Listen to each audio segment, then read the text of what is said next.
Claire Whitmore slammed the gold-embossed wedding invitation down on the bakery counter so hard the pastry glass rattled. "I need you to pretend to be my fiancé," she said, her voice cracking on the last word. 9 days. Starting tonight." Ryan Parker Flower, still on his hands, stared at the woman he'd poured coffee for every evening for a year and saw the tears she was fighting, like her life depended on hiding them. What he didn't know yet was that the man she was running from wasn't only her ex. He was marrying her best friend. And by midnight of that wedding, one honest kiss would burn their careful little lie to the ground. Before we go on, comment the city you're watching from so I can see how far this story has traveled tonight. And if you still believe real love is worth waiting for, subscribe and follow the channel. Now let's begin. The rain hit the bakery windows like it had a grudge. Ryan Parker heard the bell over the door before he saw who it was. It was 8:52 on a Tuesday night, 8 minutes to close, and he had already flipped the sign, wiped down the espresso machine, and started counting the register. He didn't look up right away. He figured it was someone ducking out of the storm, someone who'd take one look at the empty display case and leave. Then he heard the sound of an expensive coat dripping onto his clean floor, and a woman's voice said, "Ryan." He looked up. Claire Whitmore stood just inside the door, and she was not the Claire he knew. The Claire he knew came in most evenings around 6, ordered a black coffee, and whatever pastry he recommended, sat in the corner by the window and answered emails on a phone she never put down. The Claire he knew wore her hair pulled back so tight it looked painful, and smiled the kind of smile people learn in business school. The Claire he knew was polished, guarded, always in a hurry, always paying with a card, and always tipping too much, like she was trying to make up for something. This Claire was soaked to the bone. Her hair was stuck to her face. Her makeup had given up somewhere between the parking lot and the door, and she was holding a thick, cream-colored envelope in both hands, like it was a live coal she couldn't put down. "We're closing," Ryan said, and then because he wasn't the kind of man who could say that and mean it, he added, "But the coffee's still hot. Come in, you're letting the rain in." Claire didn't move. "Ryan," she said again, "I have to ask you something, and I need you to promise me you won't laugh." He set the register drawer down slow. "I don't laugh at people," he said. "You know that." She crossed the room. Her heels clicked hard against the tile, then went quiet on the mat. She stopped at the counter, right where she always ordered, but this time she didn't order anything. She put the envelope down between them and slid it forward 2 inches, like she was making a move in chess. "You know Adrian?" she said. Ryan nodded slowly. He knew Adrian the way you know a name you've heard too many times. Claire had never said much. But over a year of 6 o'clock coffees, a man picks up the shape of a story, even when nobody tells it to him straight. Adrian was the ex. Adrian was the reason her voice went flat sometimes. Adrian was the ghost that sat across from her in that corner booth, even when the seat was empty. "He's getting married," Claire said. "I'm sorry," Ryan said, and he meant it. "Don't be sorry yet." She laughed, but it came out wrong, more like a breath punched out of her. "You haven't heard the good part." "There's a good part. He's marrying Vanessa." She said the name like it tasted bad. "Vanessa Lord, my best friend. My maid of honor if I'd ever gotten that far. The woman who held my hair back in college. The woman who was going to be in my wedding." Her hands were shaking now, and she pressed them flat against the counter to stop it. "He's marrying her. In 9 days. At the Ashford estate, which do you know how much that place costs?" "Of course you don't. Why would you? It costs more than this building." "Claire." "And I'm invited," she said, cutting him off, the words tumbling out faster now like a dam giving way. "I got the invitation, in the mail, with my name in gold letters. Miss Claire Whitmore and guest Ryan, and guest, like it's a kindness. Like they sat around a table together, the two of them, and decided, oh, let's invite Claire. Let's be gracious. Let's show everyone how well we've all handled this. And won't it be lovely? And she can bring a friend." She stopped. Her chest was heaving. Ryan didn't say anything. He'd learned running a place like this that sometimes the kindest thing you can do for a person is give them a quiet room and not fill it up. "Everyone will be there," Claire said, quieter now.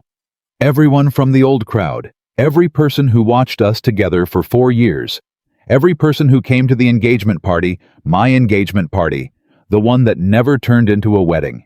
They'll all be there.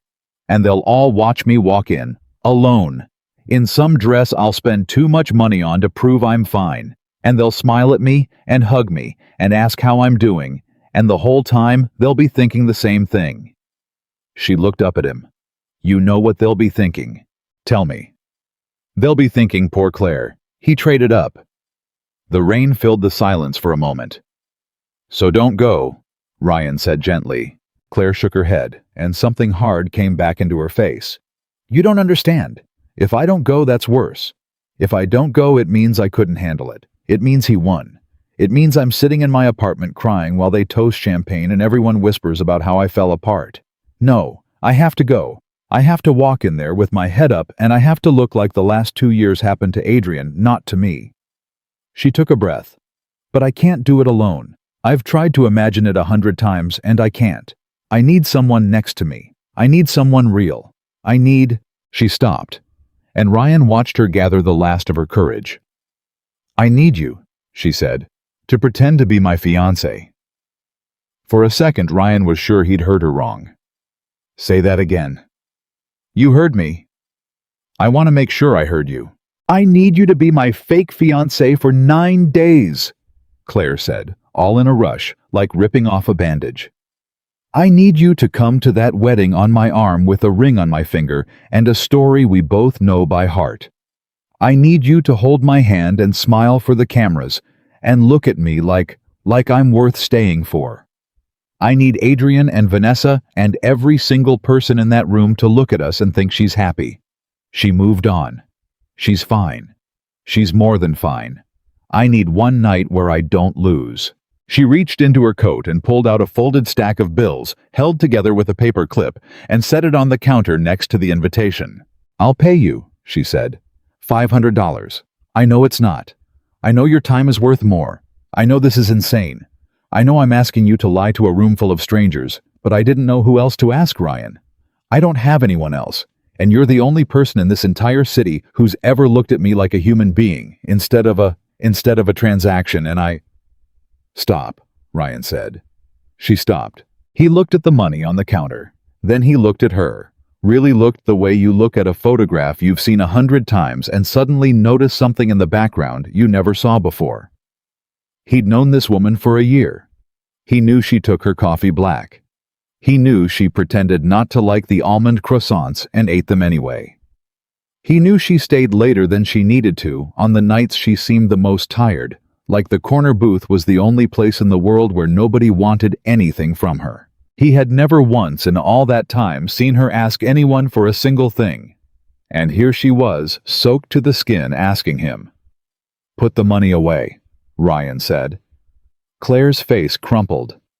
"You won't do it." "I didn't say that. I said put the money away." "Ryan, I have to pay you. I can't just—" "Claire."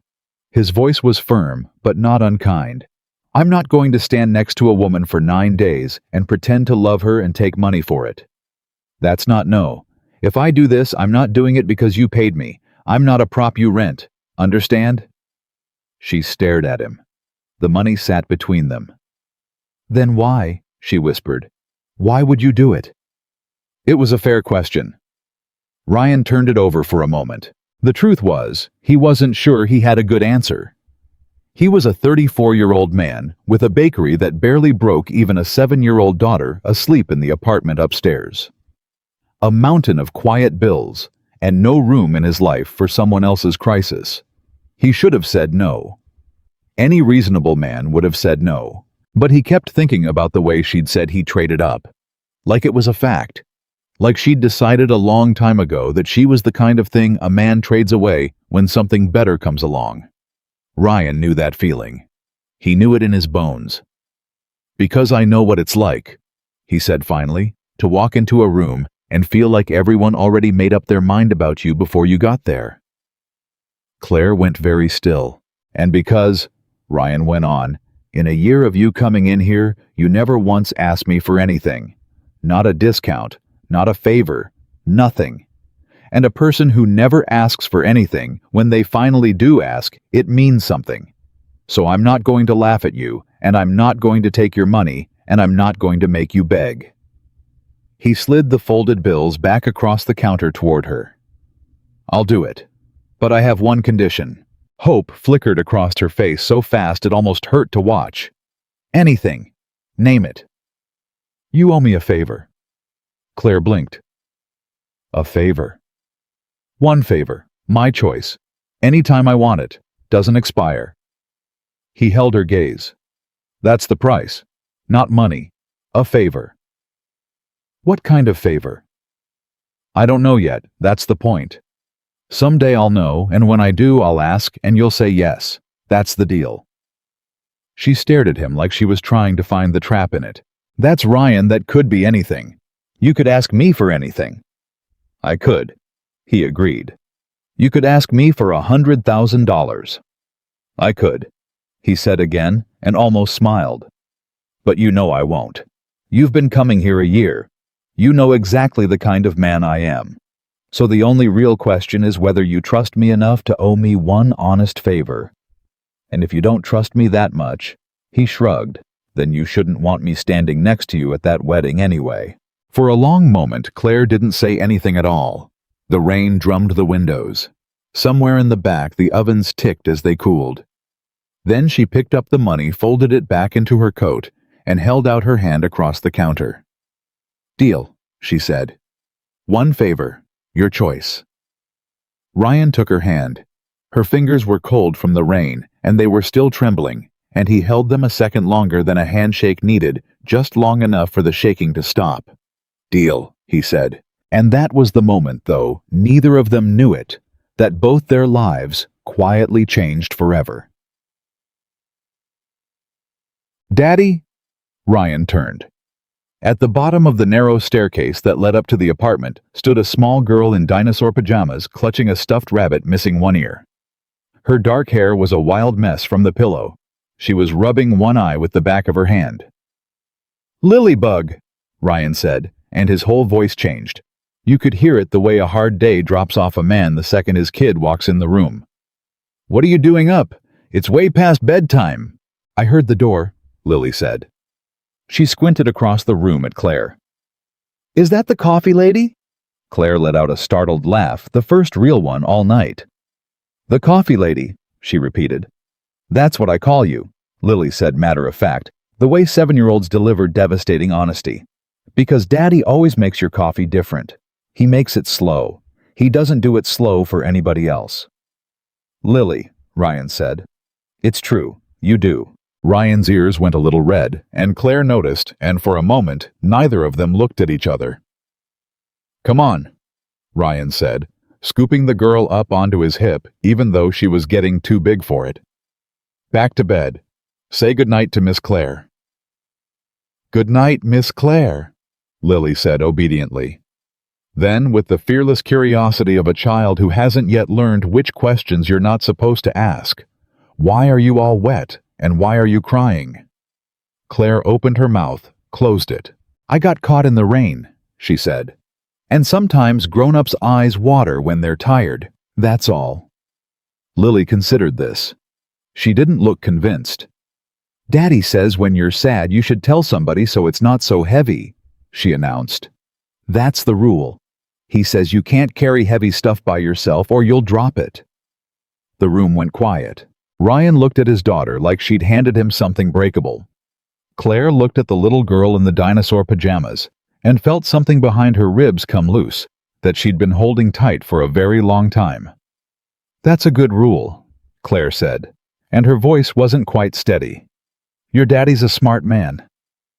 I know, Lily said like this was the most obvious thing in the world and laid her head on Ryan's shoulder. Ryan carried her up 2 steps, then paused, and looked back over the railing at Claire. Give me 10 minutes to put her down, he said. Don't leave. We've got a story to build, you and me. And if we're gonna sell it, we better get every piece of it right. Claire nodded. She watched them disappear up the stairs, the tired man and the small girl and the one-eared rabbit, and for the first time in 9 days since the invitation had arrived and split her world clean in half. She felt something that wasn't panic. She wasn't sure what to call it yet, but it felt a little like being caught before you hit the ground. When Ryan came back down, he'd traded his flour-dusted apron for a plain gray shirt, and he'd made 2 coffees without asking hers, black his with too much sugar. He set them on the little corner table by the window, the same table Claire had sat at 100 evenings, and pulled out the chair across from her. "Okay," he said. "First rule, we keep it simple. The more we make up, the more we've got to remember, and the more we've got to remember, the easier it is to get caught. So we don't invent a fairy tale. We tell the truth, and we just move the dates around. Understand?" Claire wrapped both hands around her cup. "Move the dates around. You've been coming to this bakery for a year. That's real. Anybody who knows you come here, so we don't hide it, we use it. That's where we met." He leaned back. "You came in one rainy night, this rainy night. If anybody asks, keep it easy to remember. And I made you a coffee, and we got to talking, and it went from there. All true. We just say it happened a few months ago instead of tonight." Claire nodded slowly. She could feel her event planner brain kicking in the part of her that organized chaos into columns for a living. "And the engagement? Recent, quiet. No big party, no ring you picked out at some jeweler downtown." Ryan turned his coffee cup in a slow circle. "That's the part that has to feel real, because that's the part they'll poke at. So here's the story. I didn't take you ring shopping because I didn't want to hand you some flashy thing off a shelf. I gave you a ring that meant something." "What ring?" Ryan hesitated. Then he reached into his shirt pocket and took out a small worn velvet box and set it on the table between them. Claire looked at it. She didn't touch it.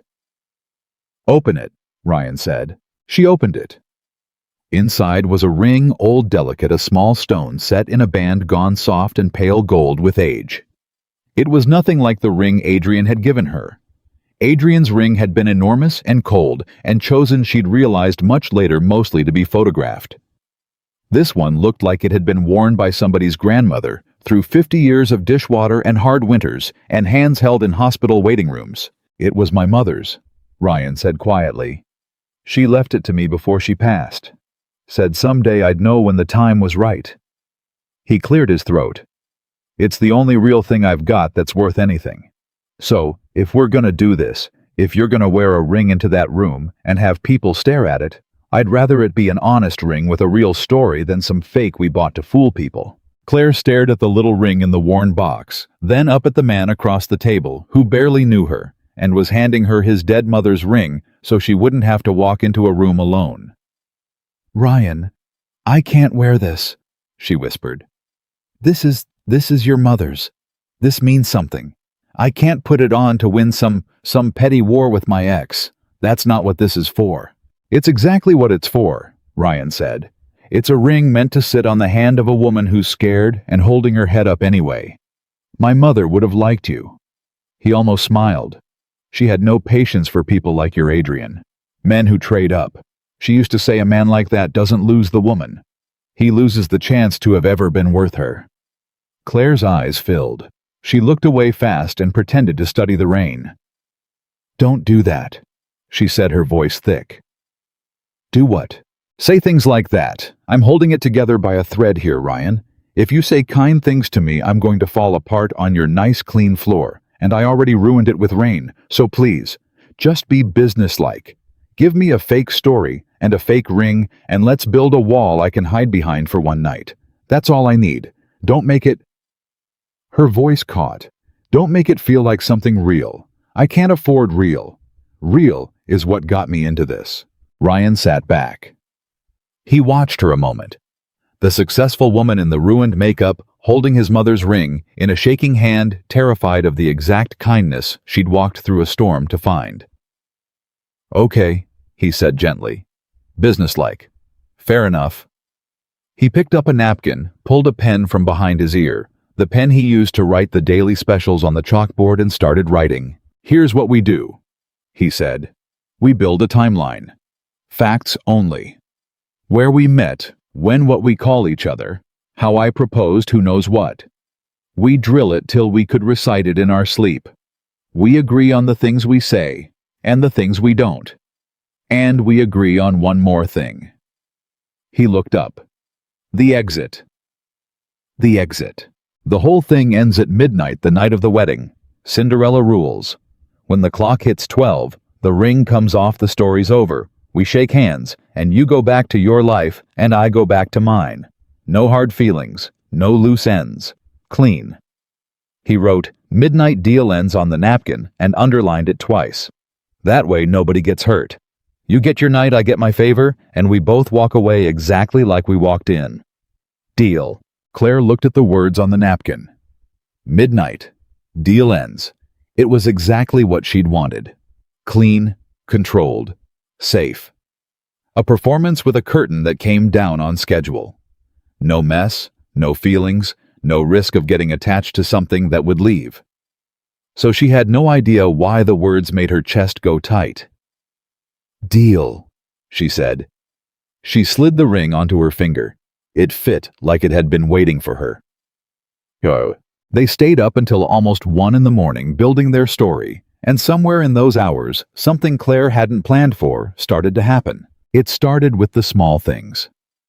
Ryan asked her questions to make the story real, the kind of questions you'd have to know the answers to if you were really going to marry someone. What do you take in your coffee? What's your middle name? Are your parents alive? Do you want kids someday? And Claire, who had spent a year giving this man nothing but her order and a good tip, found herself answering. Her middle name was Eleanor, after a grandmother she barely remembered. Her father had died when she was 19. Her mother had remarried a man Claire couldn't stand and moved to Arizona and called on holidays. She'd wanted kids once. Adrian hadn't. Adrian had always said someday, the way you say it about a place you have no intention of ever visiting. He never wanted them. Claire heard herself say, and she hadn't meant to say it, it just came out. Kids. He kept saying we'd talk about it later, and then one day I realized later was his word for no. He'd been telling me no for 4 years. I just didn't want to hear it. Ryan didn't say anything. He just refilled her coffee. That's the part nobody knows. Claire went on quieter. Everybody thinks he left me for Vanessa. That's the clean story. Man gets bored, finds someone new, trades up. But that's not really what happened. What happened is, I spent 4 years shrinking myself down to fit next to a man who never once let me be sure he'd stay. And I called it love because I didn't have another word for it. And then he left anyway. And the worst part, her voice dropped. The worst part is that some little voice in my head still says he was right to. That I was the problem. That if I'd just been a little more perfect, a little more beautiful, a little more enough, he'd have stayed. She stopped. She looked mortified, like she'd said far too much to a near stranger at 1 in the morning. I don't know why I'm telling you this, she said. I don't tell anyone this. Ryan set the coffee pot down. When he spoke, his voice was low and even. Lily's mother left when Lily was 2, he said. Claire went still. She didn't die, Ryan said. People assume she died because it's easier, and I let them assume it because the truth's worse. She left. She woke up one morning and decided the life we had wasn't the life she wanted, and she wasn't wrong that it was hard. It was hard, the bakery was drowning. We were broke. The baby didn't sleep. But she looked at me, and she looked at Lily, and she decided we weren't worth staying hard for. He turned his cup.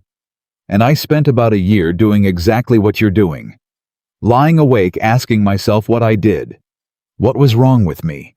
If I just made more money, been more fun, been more enough. He looked up at her. So I know that voice. I know it real well. And I'm going to tell you the same thing it took me 2 years and a very smart therapist to learn. And you don't have to believe it tonight, but I need you to hear it once from somebody who means it. Claire didn't breathe. It was never about you not being enough, Ryan said. People who leave don't leave because you came up short. They leave because they were never planning to stay in the first place. And that is a fact about them. It is not a report card on you.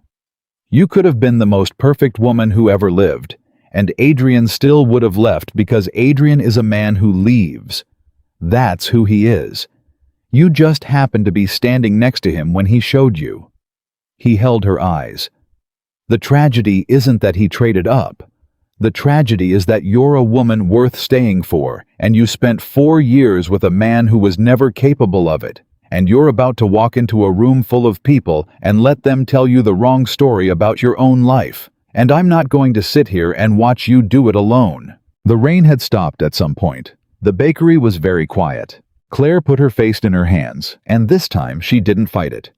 She cried not the careful, controlled leak of tears she'd allowed herself in the car, but the real thing, the kind that comes up from somewhere old and buried.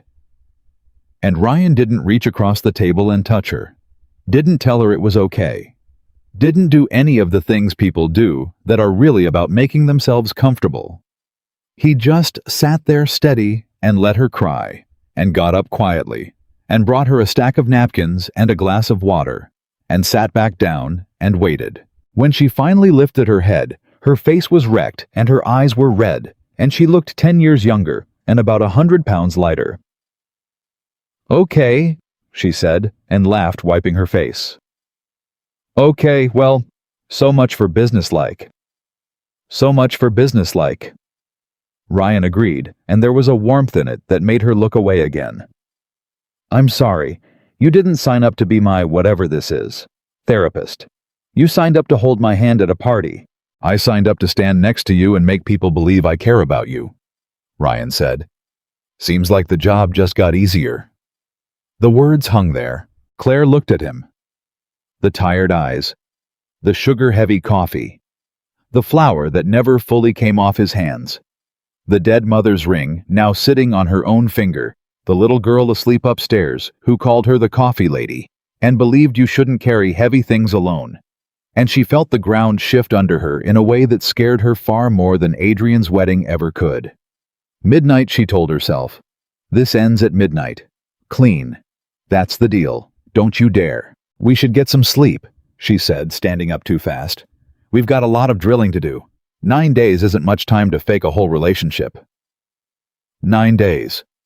Ryan agreed, standing too. We'll get there. At the door, she stopped, one hand on the cold glass, the rain-slicked street glowing under the streetlights outside. She turned back. Ryan.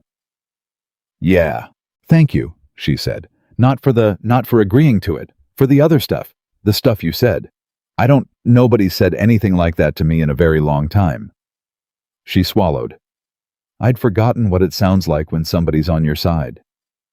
Ryan leaned against the counter, arms crossed, and gave her a small, tired, real smile. Get used to it, he said. You've got 9 days of me being on your side. Might as well let it be a habit. Claire laughed and shook her head and pushed the door open. The bell rang above her.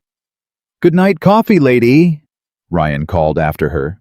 She looked back over her shoulder, and for a second, just a second, she wasn't the woman who'd walked in, soaked and desperate 2 hours ago. She was somebody standing at the edge of something new, terrified, and for the first time in longer than she could remember, a little bit hopeful. Good night, she said, and she stepped out into the clean-washed night, with a dead woman's ring on her finger and a fake story in her heart, having absolutely no idea, none at all, how completely real it was all about to become. The next 9 days did not go the way Claire had planned. She'd imagined it like she planned everything else, a schedule, a rehearsal, a set of talking points, memorized cold, a professional arrangement between two adults who both understood the terms. She'd shown up the next evening at closing time with a leather folder, actual index cards, and a printed timeline, and she'd set them on the corner table like a general laying out a campaign. Ryan had taken one look at the index cards and laughed out loud. What? Claire had said, immediately defensive. This is how you memorize things. You use cards. You've got a card that says, favorite movie.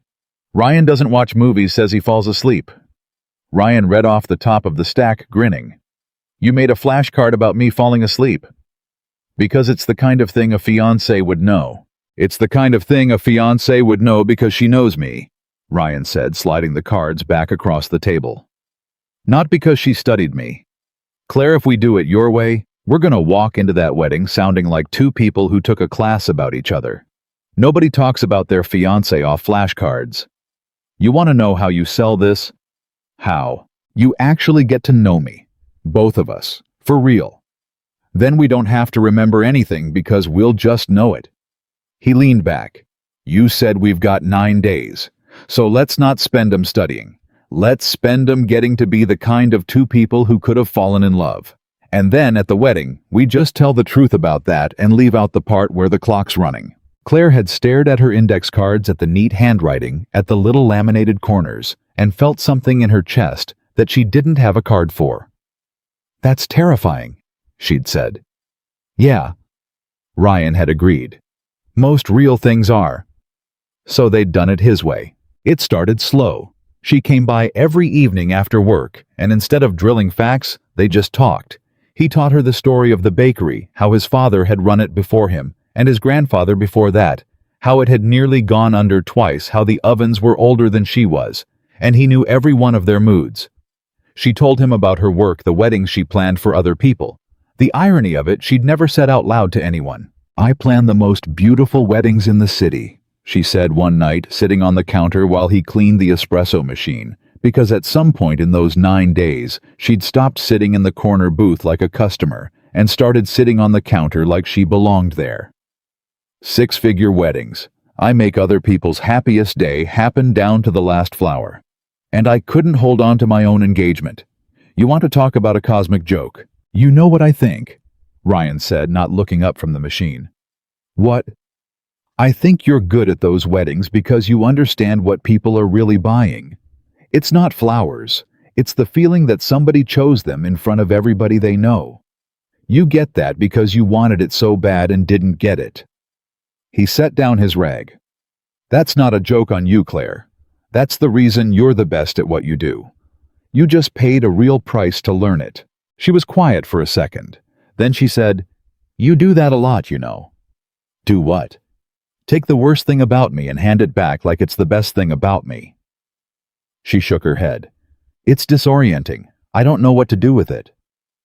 You could try believing it, Ryan said. I'm working up to it.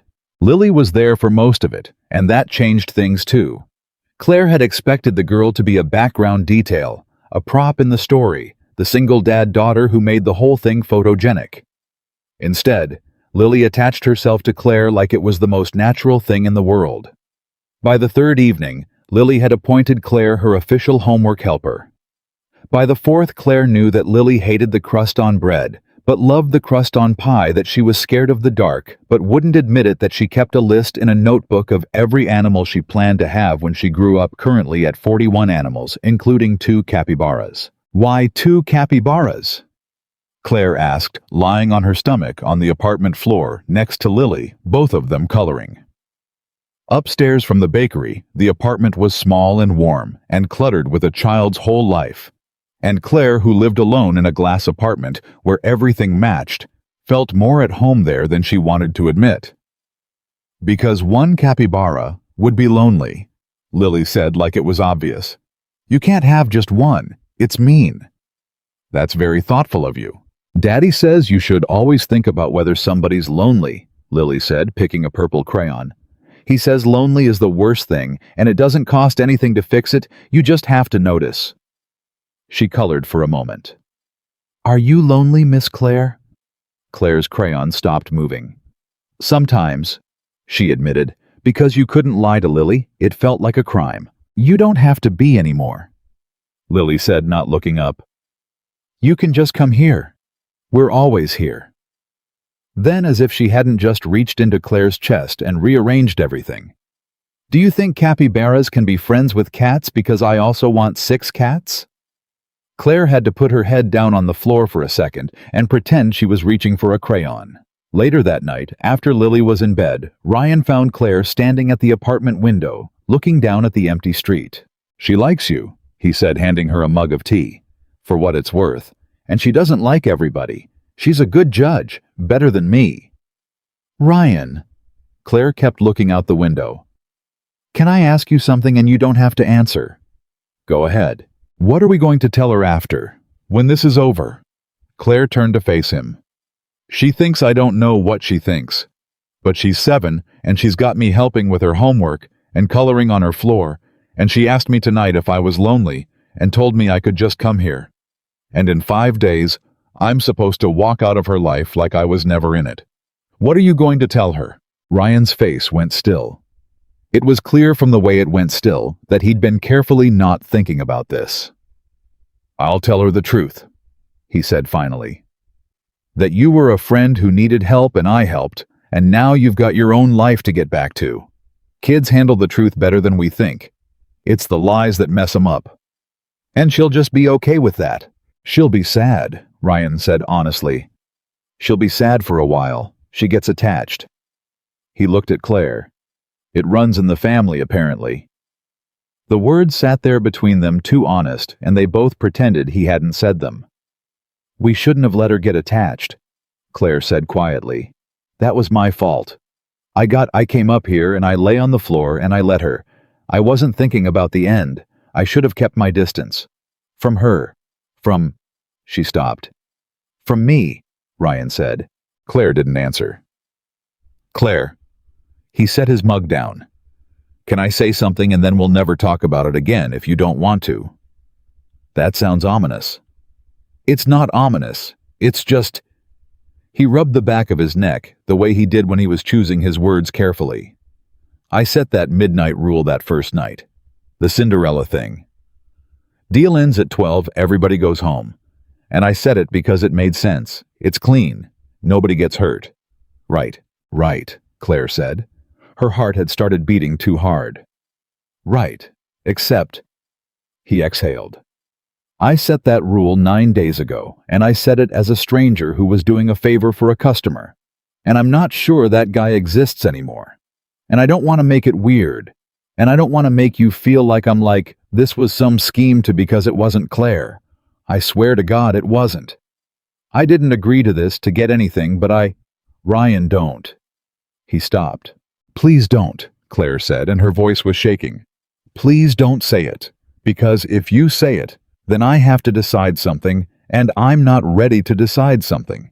And right now, I have this thing where in 5 days I walk into the worst room of my life, and I have somebody standing next to me who's on my side, and it's the only thing holding me together. And if we blow it up right now with feelings, then I lose the one thing that's getting me through, and I can't. She pressed the heel of her hand to her eyes. Can we just get through the wedding? Can we just do the thing we agreed to do and get me through the wedding, and then after, when I can breathe again, we can figure out whether this is... Okay, Ryan said gently. Okay, yeah. We get through the wedding. I'm not saying no, Claire said, and she looked almost desperate that he understand it. I'm saying not now. I'm saying I can't hold this and that at the same time. Do you understand the difference? I understand the difference, Ryan said. And he did. Get through the wedding, then we talk. Midnight rules suspended. How's that? Claire let out a breath that was half a laugh. Suspended, not canceled. Suspended, he agreed, pending further discussion. You make it sound like a contract. You brought index cards to a fake engagement, Ryan said. I figured contracts were your love language. And she laughed, really laughed, and the terrible tightness in her chest let go, and they went back downstairs and drilled their story for another hour, like nothing had happened except everything had, and they both knew it. The problem was Adrian. The rehearsal dinner was 2 nights before the wedding, and Claire hadn't planned on Ryan being there. Rehearsal dinners were for the wedding party, and Claire mercifully was not in the wedding party. But Vanessa, in a gesture, Claire recognized instantly as a power move. Dressed up as kindness, had extended a personal invitation. You simply have to come and bring your mystery man, everyone's dying to meet him. Which meant everyone had heard. Which meant the story had already traveled. Which meant Claire's fake fiancé was now the subject of active speculation among people who'd known her for a decade. We don't have to go, Ryan said, watching Claire read the text for the 4th time. It's not the wedding, it's optional. It's not optional, Claire said. If we skip the rehearsal dinner, it looks like we're hiding. It looks like there's something to hide. Vanessa knows that that's why she invited us. She's testing whether we'll show. If we don't show, she wins before the wedding even starts." She set the phone down. "We have to go. And it has to be perfect. This is the dress rehearsal, Ryan. Literally, if we can fool them at the rehearsal dinner, the wedding's easy." So they went. The rehearsal dinner was at a restaurant Claire had actually recommended to Vanessa once, back when they were friends, back when Claire's taste was something Vanessa borrowed instead of stole. Ryan wore the one good jacket he owned, and Claire had straightened his collar in the car with hands that wouldn't quite stay still, and he'd caught her wrist and held it for a second. "Hey," he'd said. "Look at me. We know our story cold. We've been running it 9 days. There's not a question they can ask that we don't have an answer for. Right? Right. So the only way we lose is if you stop breathing. Which you're doing right now. Breathe." She'd breathed. "There she is," Ryan said. "Okay. Let's go be disgustingly in love." The dinner was a battlefield disguised as a party, and Claire had known it would be, but knowing it and living it were different things. The old crowd was all there, the couples she and Adrian used to vacation with, the friends who'd stopped calling the second the engagement ended, the whole social ecosystem that had quietly closed ranks around Adrian and left her standing outside. They descended on Ryan like inspectors. "So how did you two meet?" This, from a woman named Priscilla who'd been at Claire's engagement party and who Claire had once considered a friend. "His bakery," Claire said, and she felt Ryan's hand find hers under the table, warm and steady. "I've been going there for over a year. I used to just get coffee and answer emails in the corner. Total mess. And one rainy night I came in a wreck, and Ryan..." She looked at him, and the story was so easy to tell because most of it was true. "Ryan made me a coffee and actually talked to me. Like a person. Nobody'd done that in a long time. A baker," Priscilla said in the tone of a woman filing a fact away for later. "How charming. And is it just the one location? Or..." "Just the one," Ryan said easily before Claire could bristle. "My father ran it before me. 3rd generation. It doesn't make much money." He said it plainly without a hint of shame, and Claire watched Priscilla's little dig die in the air because there was nothing to poke at a man who volunteered his own supposed weakness before you could use it. "But I've got a daughter, and she's growing up in the same rooms I grew up in, and I get to make people's mornings a little better. So it's the richest poor job I can think of." Priscilla blinked. She hadn't expected that. Nobody at that table had expected that. "He's got a daughter," Claire added, and she couldn't keep the warmth out of it, and she didn't try. "Lily. She's 7. She's got a plan to own 41 animals, including 2 capybaras because, and I quote, 1 capybara would be lonely." The table laughed, and it was a real laugh, and Claire felt the temperature shift. Ryan wasn't playing their game. He wasn't trying to prove he belonged in their world of 6-figure weddings and vacation homes. He was just being exactly unmistakably himself, and it was landing because there wasn't a single false note in it, because there was nothing false in it at all. And then Adrian came over. Claire felt him before she saw him, the old sick automatic tightening in her stomach that 4 years of a man's approval and withdrawal will train into your body. He appeared at the head of the table with a drink in his hand and a smile that didn't reach his eyes, and he was handsome. The way expensive things are handsome. And Claire hated that some ancient part of her still registered it. "Claire," Adrian said warmly, too warmly. "You look wonderful. Doesn't she look wonderful, everyone?" "Adrian," Claire said. "Congratulations. Really. Where's Vanessa?" "Making an entrance. You know how she is." He turned to Ryan, and his eyes did the thing Claire had watched him do to waiters and valets and anyone he'd decided was beneath him, a quick dismissive sweep, pricing the jacket, the watch, the man. "And you must be the famous fiancé. I've heard so much. Adrian Cole. Ryan Parker." Ryan stood and shook his hand, and Claire watched the two men take each other's measure, and she watched Adrian expect to win, and not quite understand why he didn't. "Parker," Adrian said, sitting down uninvited at the corner of the table, settling in like a man who owned the room. "So you're the baker." Claire's told us so little we've been terribly curious. A whole mystery man. 9 days ago, none of us had even heard your name, and suddenly—" He gestured at the ring on Claire's hand. "Engaged. That's fast." The table went quiet. There it was. The knife wrapped in a napkin. Claire opened her mouth, but Ryan's hand tightened on hers, and he answered first, easy as anything. "We didn't want to make a whole thing of it," Ryan said.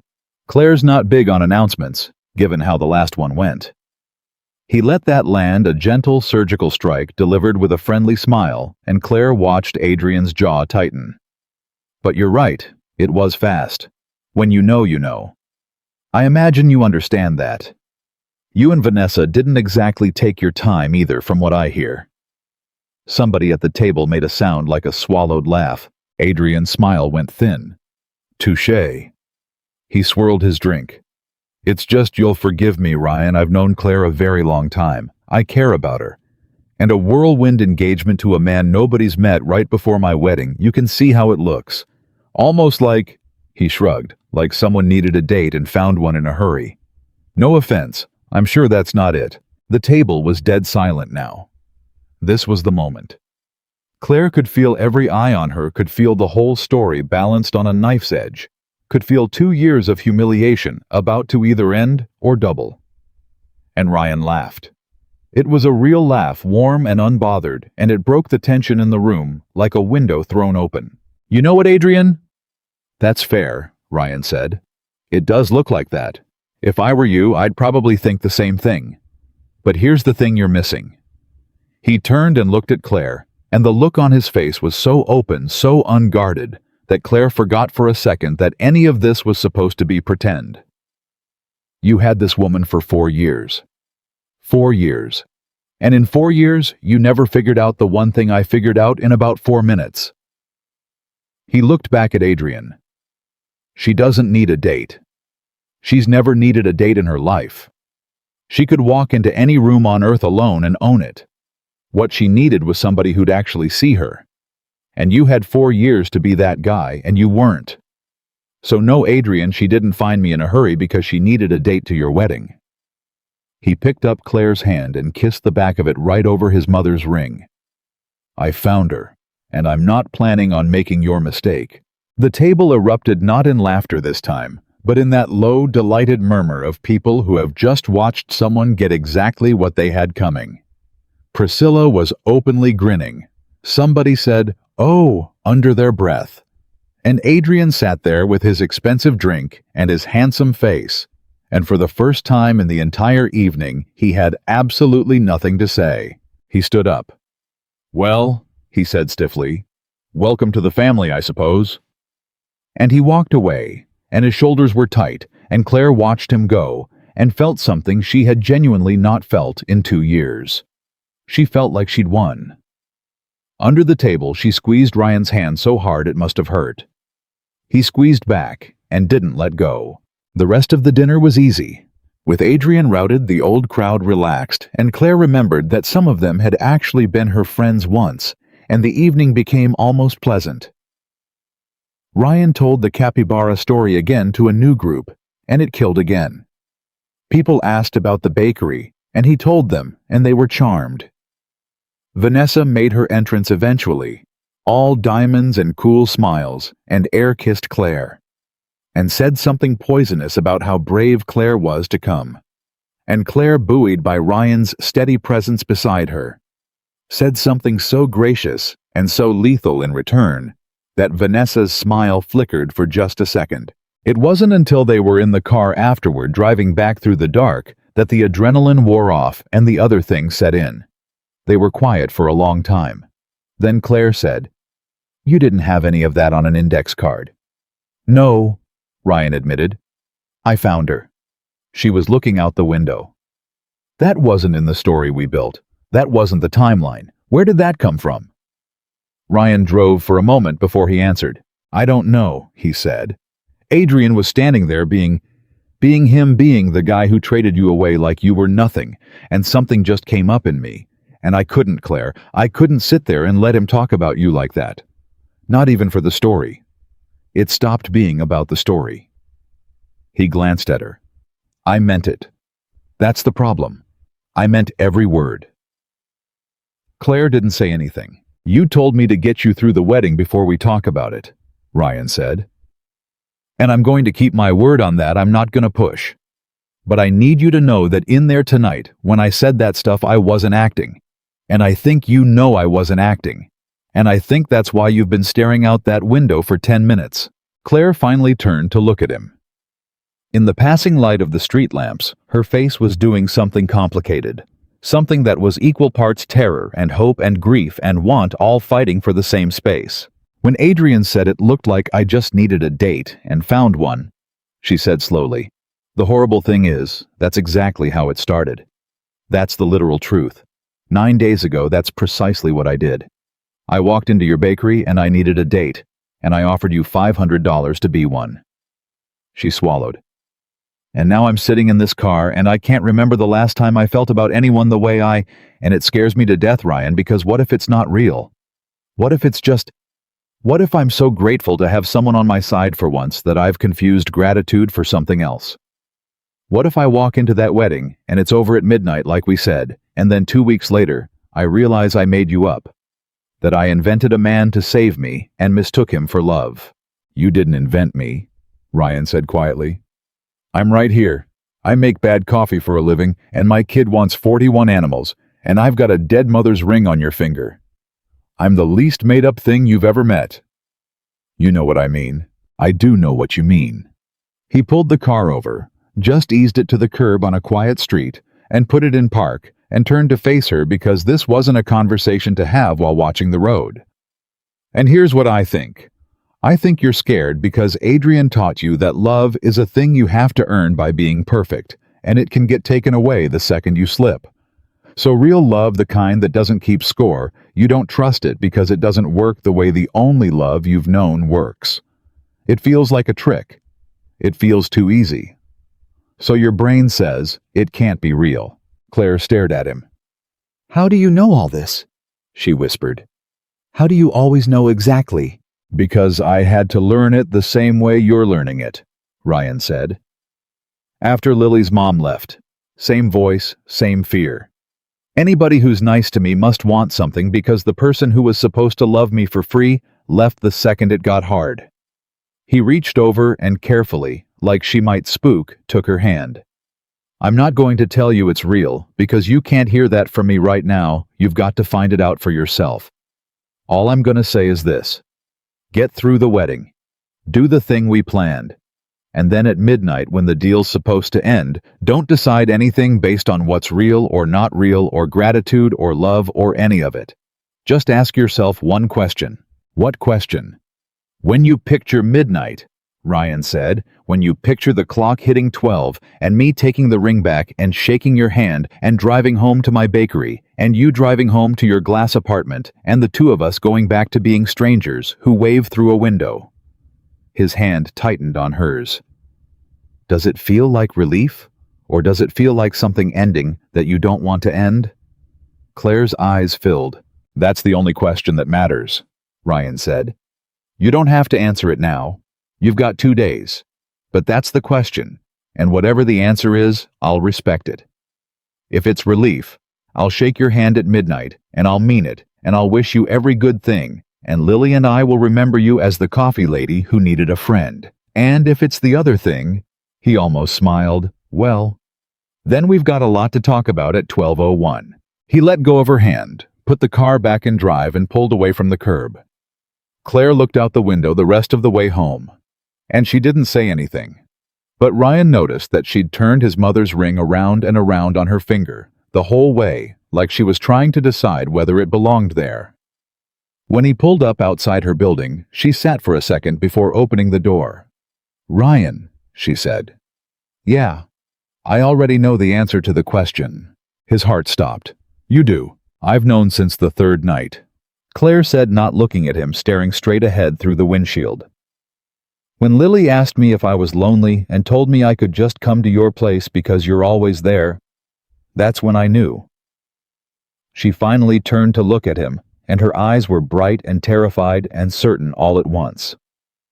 I'm not telling you the answer tonight. You said 2 days, and I'm taking my 2 days because I'm scared. And because if I say it out loud right now, I'll take it back tomorrow out of pure panic, and I don't want to do that to you.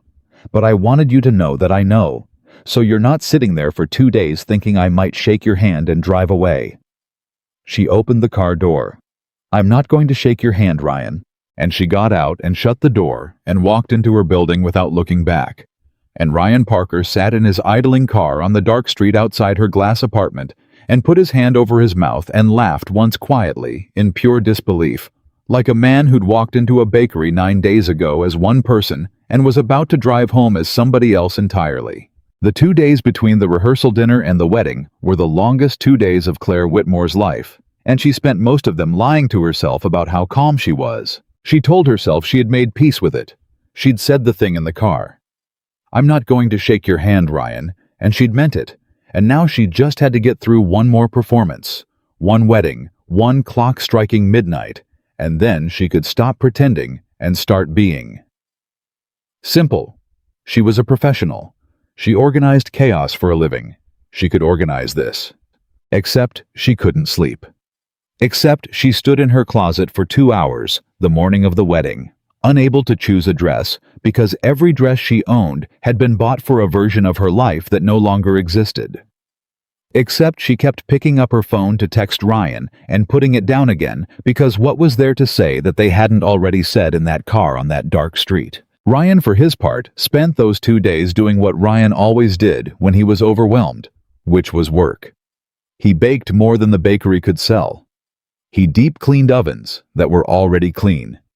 And on the morning of the wedding, Lily found him in the kitchen at 6 a.m., rolling out dough that nobody had ordered.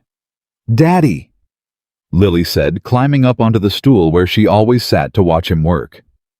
"Are you nervous about Miss Claire's party?" Ryan's hand stopped. "Why would I be nervous, Lilybug?" "Because you always make too much bread when you're nervous," Lily said with the terrible clarity of a child who misses nothing. "You made too much bread when the man came about the money for the ovens. And you made too much bread the day I had my tonsils out. And you're making too much bread now." She swung her legs. "So you're nervous?" Ryan looked at his daughter and then at the racks and racks of bread he did not need, and he laughed because there was nothing else to do. "You're too smart, you know that." "That's what my teacher says." Lily reached out and stole a pinch of dough, which she was not supposed to do, and ate it, which she was really not supposed to do. "Is Miss Claire going to keep coming over after the party?" And there it was. The question Ryan had been dreading for 9 days arriving on a quiet morning over a stolen pinch of dough. He set down the rolling pin. He came around the counter, and he picked Lily up and set her on the counter so they were eye to eye the way he did when something mattered. "Lily, I need to talk to you about something, and I need you to be my big girl about it, okay?" Lily's face went serious. "Okay." "When Miss Claire started coming over," Ryan said carefully, "it was because she needed help with something, a grown-up thing. And I said I'd help her, and that help the party tonight is the end of it. So after tonight Miss Claire might not—" He stopped. He looked at his daughter's face, which had already started to fall, and he found that he could not finish the sentence. Not because it was too hard to say, because he didn't believe it anymore. "You know what?" he said. "Never mind. I don't actually know what happens after tonight, Lilybug. That's the honest truth. I was going to tell you Miss Claire was going away, but I don't know that. Nobody's decided that yet. Sometimes grown-ups don't know how a story ends until they get there." "But do you want her to keep coming over?" Lily pressed, because 7-year-olds go straight for the thing adults spend their whole lives avoiding. Ryan looked at his daughter. "Yeah," he said quietly. "I do." "Then you should tell her that," Lily said like it was the most obvious thing in the world, like her father was a slightly slow student who needed a concept explained twice. "That's the rule. If you don't tell somebody how you feel, they can't know. You told me that. When I wouldn't tell Emma I was mad at her, you said Emma can't fix it if she doesn't know it's broken. It's the same." She hopped down off the counter. "You should tell Miss Claire she can keep coming over. And also," she added, heading for the stairs, "you should tell her I said the capybara room can be her room when she visits because it's the nicest room. "There's no capybara room, Lily. We don't have capybaras." "Yet," Lily said, and disappeared up the stairs, and Ryan stood alone in a kitchen full of bread nobody had ordered undone by a 7-year-old again. The Ashford estate was everything Claire had said it would be, and worse. It was the kind of place that cost more than Ryan's whole building, exactly as she'd promised a sprawling stone mansion with grounds that rolled out forever valets in matching vests, a string quartet somewhere, and 200 of the most expensively dressed people Ryan had ever seen in one place. He pulled his aging car into a line of German sedans and watched a valet approach with a look that Ryan recognized from a lifetime of being sized up. And Ryan grinned at the kid and handed him the keys and said, "She's older than she looks, and she pulls left, so take it easy on her." And the valet grinned back despite himself, because Ryan had that effect on people who were braced to look down on him. Claire was waiting inside the entrance, and when Ryan saw her, he actually stopped walking. She was wearing deep blue, and her hair was down, and he didn't have the vocabulary for how she looked. He'd only ever seen her in her work clothes, or in the flour-dusted apartment in leggings, helping Lily with fractions, or soaked to the skin the first night. He'd never seen her like this. Armored, and beautiful, and terrified, standing alone in the entrance of the room that had broken her heart, waiting for him. "You clean up all right, Parker," she said, but her voice was tight. "Claire," he said, "you look—" "Don't!" She held up a hand. "Don't say it. If you say something nice, I'm going to cry, and I spent 40 minutes on this makeup." She grabbed his hand instead hard, and he could feel her pulse hammering through it. "They're all here. Everyone. I did a lap. Adrian's people. Vanessa's people. The old crowd, all of them. And there's a photographer, and there's assigned seating, and we're at table 9, which is far enough from the head table that it's an insult, but close enough that everyone can see us, which is Vanessa being Vanessa." She was talking fast, the way she did when she was scared. "And I need you to not leave my side, not for 1 second, not to get a drink, not to use the bathroom. Nothing, because the second you're gone, somebody's going to come, ask me if it's serious. If it's real. How'd we meet, and I'll handle it, but it's easier if—" "Hey!" Ryan turned to face her, took both her hands, and did the thing he'd done in the car before the rehearsal dinner. "Look at me. Breathe." She breathed. "We've done this once already," he said. "2 nights ago. And we didn't just survive it, we ran the table. Adrian walked away from that dinner with his tail between his legs. Right. Right. So this is just the same thing again with better lighting," Ryan said. "You and me, 9 days of practice. Nothing they can throw at us we haven't already caught. And when it gets bad, because it's going to get bad, Vanessa put us at table 9 on purpose. You just find my hand. That's it. That's the whole plan. It gets bad. You find my hand, and you remember there's one person in this entire room who's 100% on your side. Can you do that?" Claire looked up at him, and something in her face steadied. "Lily told me to tell you the capybara room can be your room when you visit," Ryan added. "In case that helps." And Claire laughed, surprised it out of herself, a real laugh, in the terrible echoing entrance of the worst room of her life, and Ryan watched the fear loosen its grip on her just enough. "Okay," she said. "Okay, table 9, let's go." The ceremony was mercifully short. Claire sat with her spine straight and Ryan's hand in hers, and watched the man she'd been engaged to for 4 years marry the woman who'd been her closest friend, and she waited for it to gut her the way she'd been dreading for 9 days, and it didn't. That was the strange thing. She kept waiting for the grief, and it didn't come. She watched Adrian slide a ring onto Vanessa's finger, and she watched Vanessa's practiced radiant smile, and she felt nothing. Or almost nothing. A distant ache, like pressing on a bruise that's finally started to heal. She looked down at her own hand, at the old worn ring that had belonged to a woman she'd never met, a woman who'd had no patience for men who traded up, and she thought this ring is more real than that whole ceremony. And she almost laughed at the strangeness of it, that a fake engagement had more truth in it than the real wedding happening 20 feet away. "You okay?" Ryan murmured. "I'm okay," Claire whispered back, and was surprised to find it was true. "I thought this would destroy me, and I'm okay." "That's because you're not the same person who got the invitation," Ryan said. "That person would have been destroyed. You're somebody else now."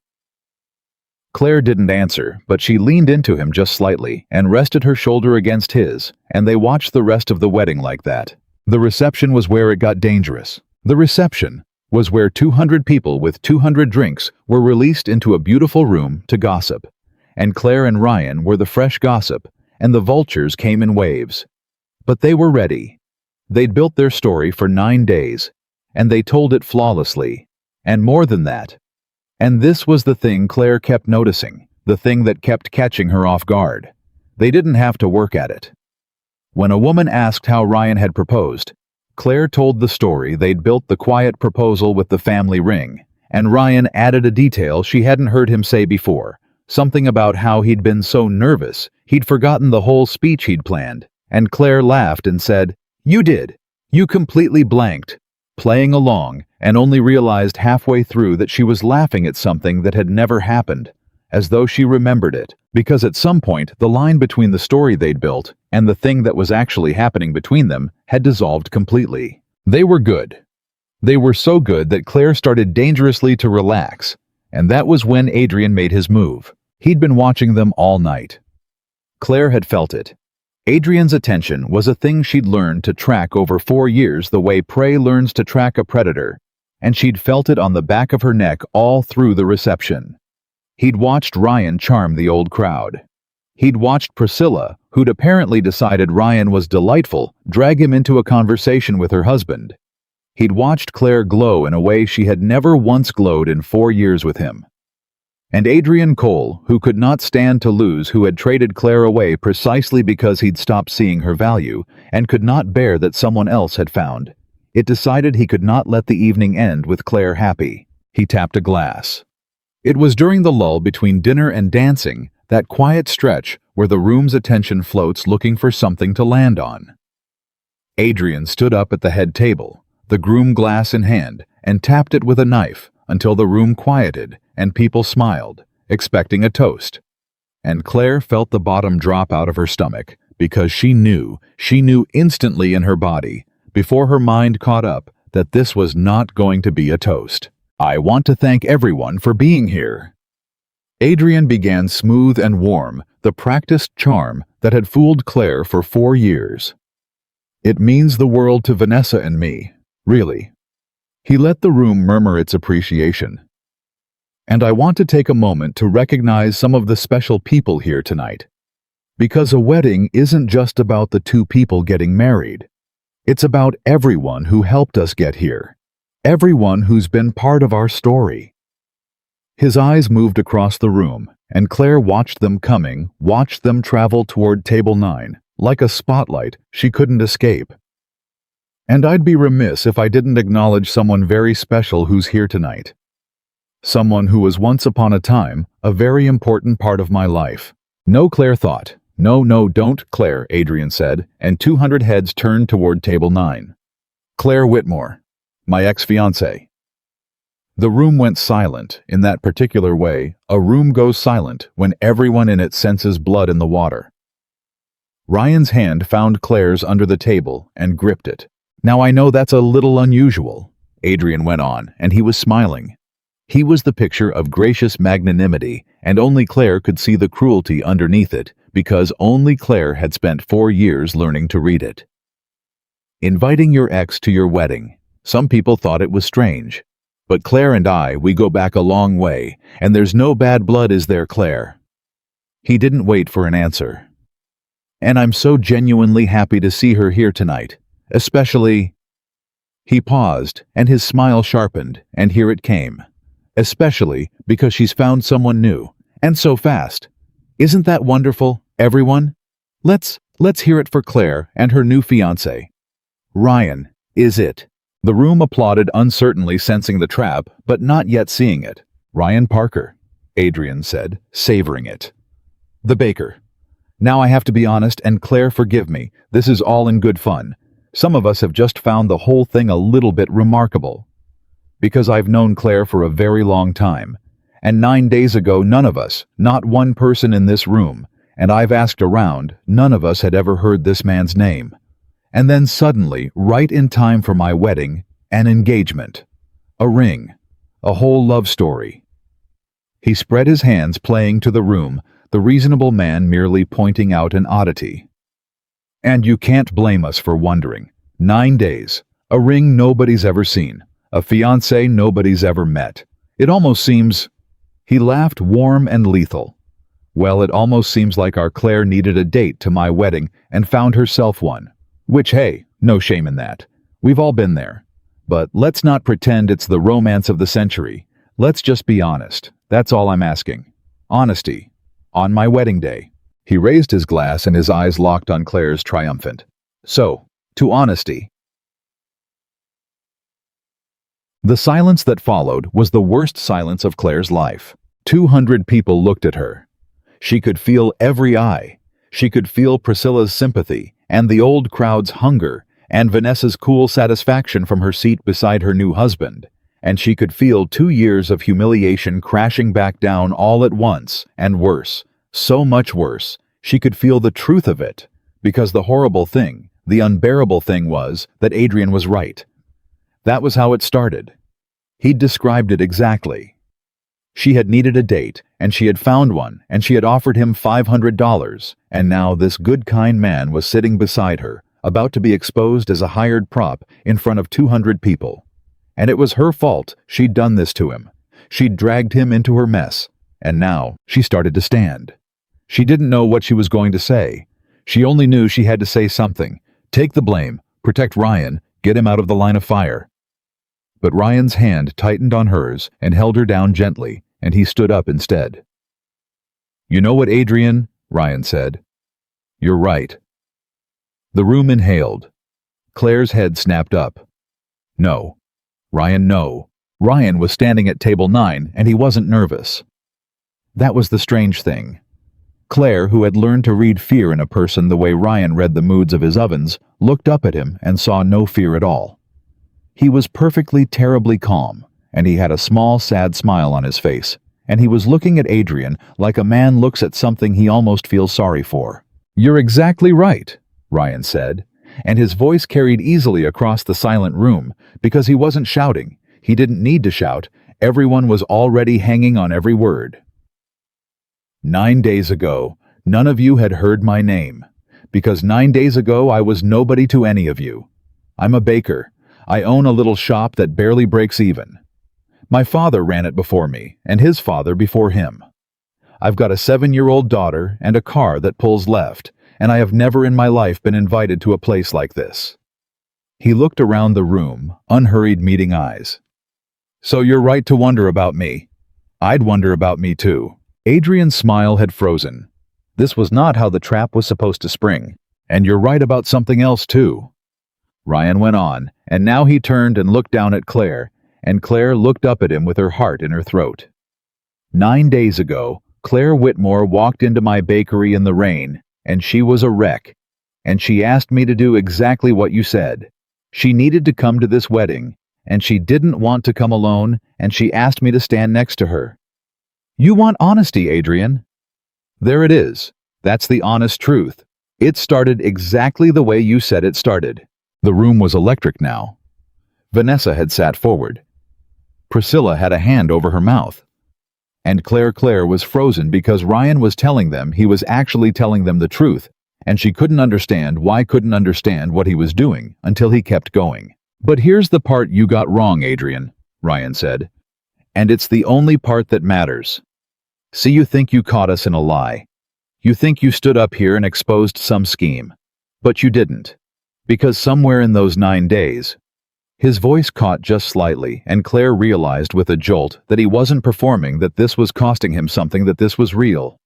Somewhere in those 9 days I stopped pretending. I don't know when it happened. Maybe it was the first night when she cried at my counter, and then apologized for getting my floor wet. Maybe it was watching her lie on my kitchen floor coloring with my daughter. Maybe it was the 10th time she told me the reason she's so good at her job is she understands what people are really buying and never once realized she was describing exactly the thing she'd been denied her whole life. He shook his head. I don't know when it happened. I just know that somewhere in there it stopped being a favor, and it started being the truest thing in my life. He turned to face the whole room now. You all had this woman for years, Ryan said, and there was something fierce in it now, something protective that made the room go very still. You were her friends. Some of you were at her engagement party, her real one, the one that didn't happen. And when it fell apart, how many of you called her? How many of you checked on her? Because from what I can tell, the answer is just about none of you. You closed ranks around him. He nodded at Adrian, because he throws the better parties, and he's got the better house, and you let her walk out of your lives. And then you have the nerve to sit here tonight and wonder whether she's worth loving, whether her engagement's real enough for you, whether the baker's good enough. He laughed low and disbelieving. You've got it exactly backwards. The question was never whether I'm worthy of her. The question is whether any of you ever were. Somebody at a far table said, "Damn," out loud, and it broke something in the room. Adrian, Ryan said, turning back to the head table. You stood up at your own wedding with your bride sitting right there to take a shot at a woman you threw away 2 years ago. You want to talk about honesty. Then be honest about that. You didn't do this because you care about the truth.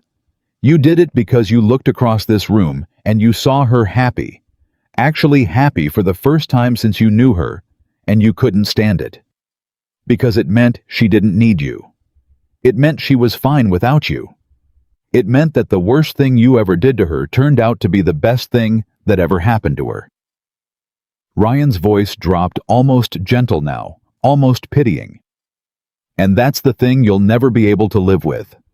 Not that you lost her, that she won. The silence was absolute. And then Ryan did the thing that Claire would replay for the rest of her life.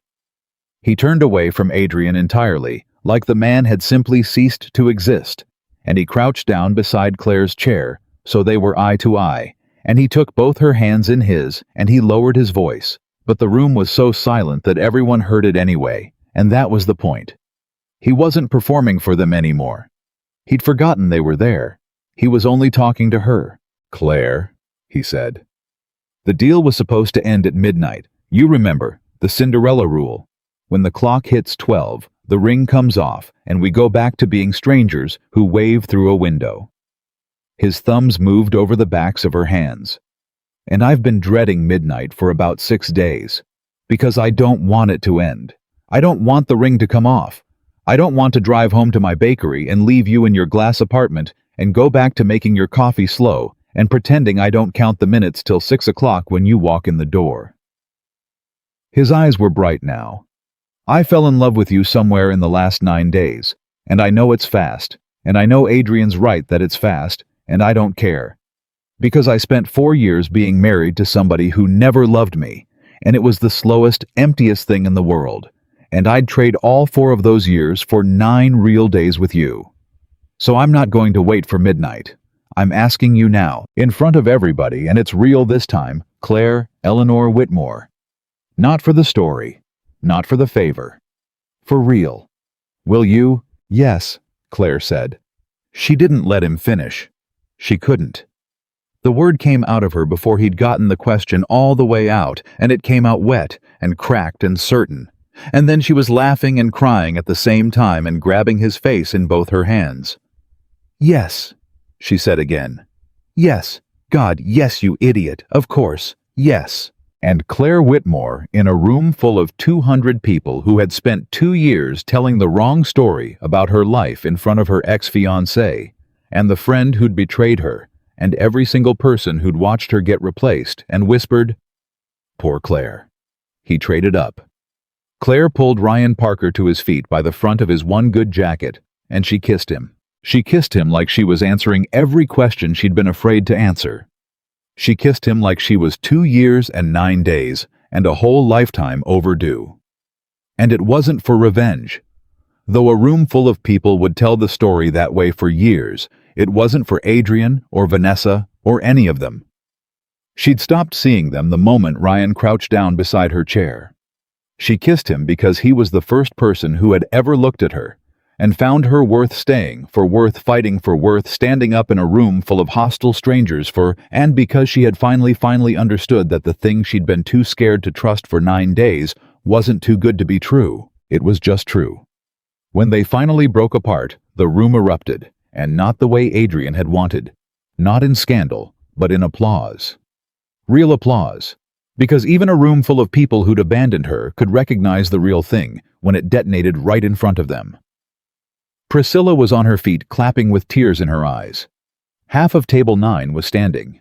Somebody was whistling. And at the head table, Adrian Cole stood alone in his ruin, holding a champagne glass at a wedding that everyone would remember for entirely the wrong reason, watching the woman he'd thrown away get everything, watching his own cruelty curdle into the best moment of her life. He'd stood up to expose a fake engagement. He'd ended up officiating a real one. Vanessa was staring at him, and it was not a loving stare because Vanessa had just watched her brand new husband stand up at their wedding to torment his ex and get publicly spectacularly destroyed for it, and some part of Vanessa, the part that had once been Claire's friend, was doing math about what kind of man she'd actually married. Claire didn't see any of it. Claire had her forehead pressed to Ryan's, both of them breathing hard, both of them laughing, the old worn ring pressed between their joined hands. "You said you weren't going to wait for midnight," she whispered. "I lied," Ryan whispered back. "Turns out I'm a much better liar than either of us thought. 9 days of practice." "We should go," Claire said, still laughing, still crying. "We should leave. I want to leave. I don't want to spend 1 more minute in this room. I want—" She pulled back and looked at him, and her whole face was open in a way he'd never seen it, every wall down. "Take me home, Ryan. To the bakery, to the apartment. I want to tell Lily. I want to sit on your floor and color, and I want to be somewhere real." She laughed again, disbelieving. "God, I've never wanted anything so much in my life, and it's a walk-up apartment over a bakery that pulls left." "The car pulls left," Ryan corrected. "The apartment stays put." "I don't care," Claire said. "Take me to the thing that stays put." And Ryan Parker took the hand of the woman he'd agreed to fake love for 9 days. The woman who was never fake, and he led her out of the Ashford estate, past the head table, where a marriage was quietly cracking, past 200 stunned guests, past the valet, who grinned and brought around the car, that pulled left and out into the clean night toward a small warm apartment, where a 7-year-old was asleep with a one-eared rabbit dreaming of 41 animals, and the room she'd already decided would be Claire's. They drove home in a silence that wasn't empty. It was the fullest silence Claire had ever sat inside, the kind where 2 people have said the biggest thing there is to say, and now the words have to settle like flour after you shake the bag.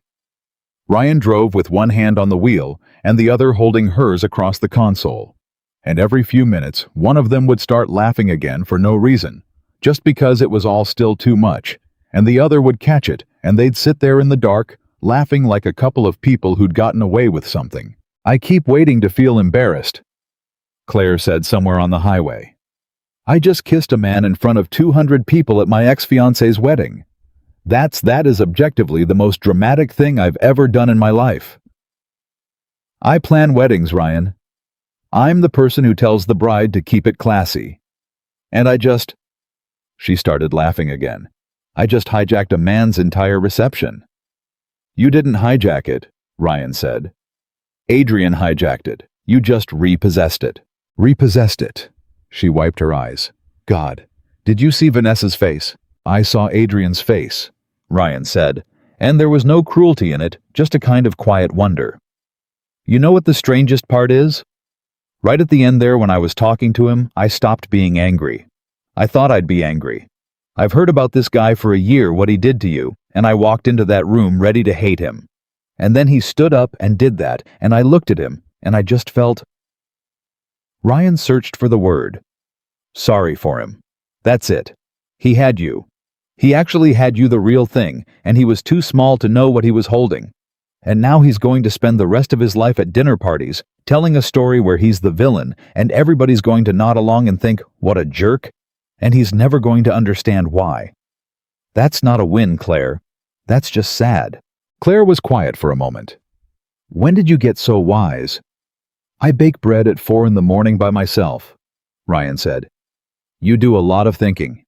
It's either wisdom or the flower fumes, hard to say. She laughed and squeezed his hand and looked out at the dark road rolling toward the only place she wanted to be. Ryan, she said, can I say something serious for a second? Course. What you did back there. She turned to look at him. You stood up in a room full of people who had every reason to look down on you, and you didn't defend yourself. That's the thing I keep. You didn't say, no, it's real, how dare you. You said, you're right, it started fake. You told them the worst version of the truth first. You let them think for 1 second that Adrian had won. And I don't understand how you had the nerve to do that. Ryan drove for a moment.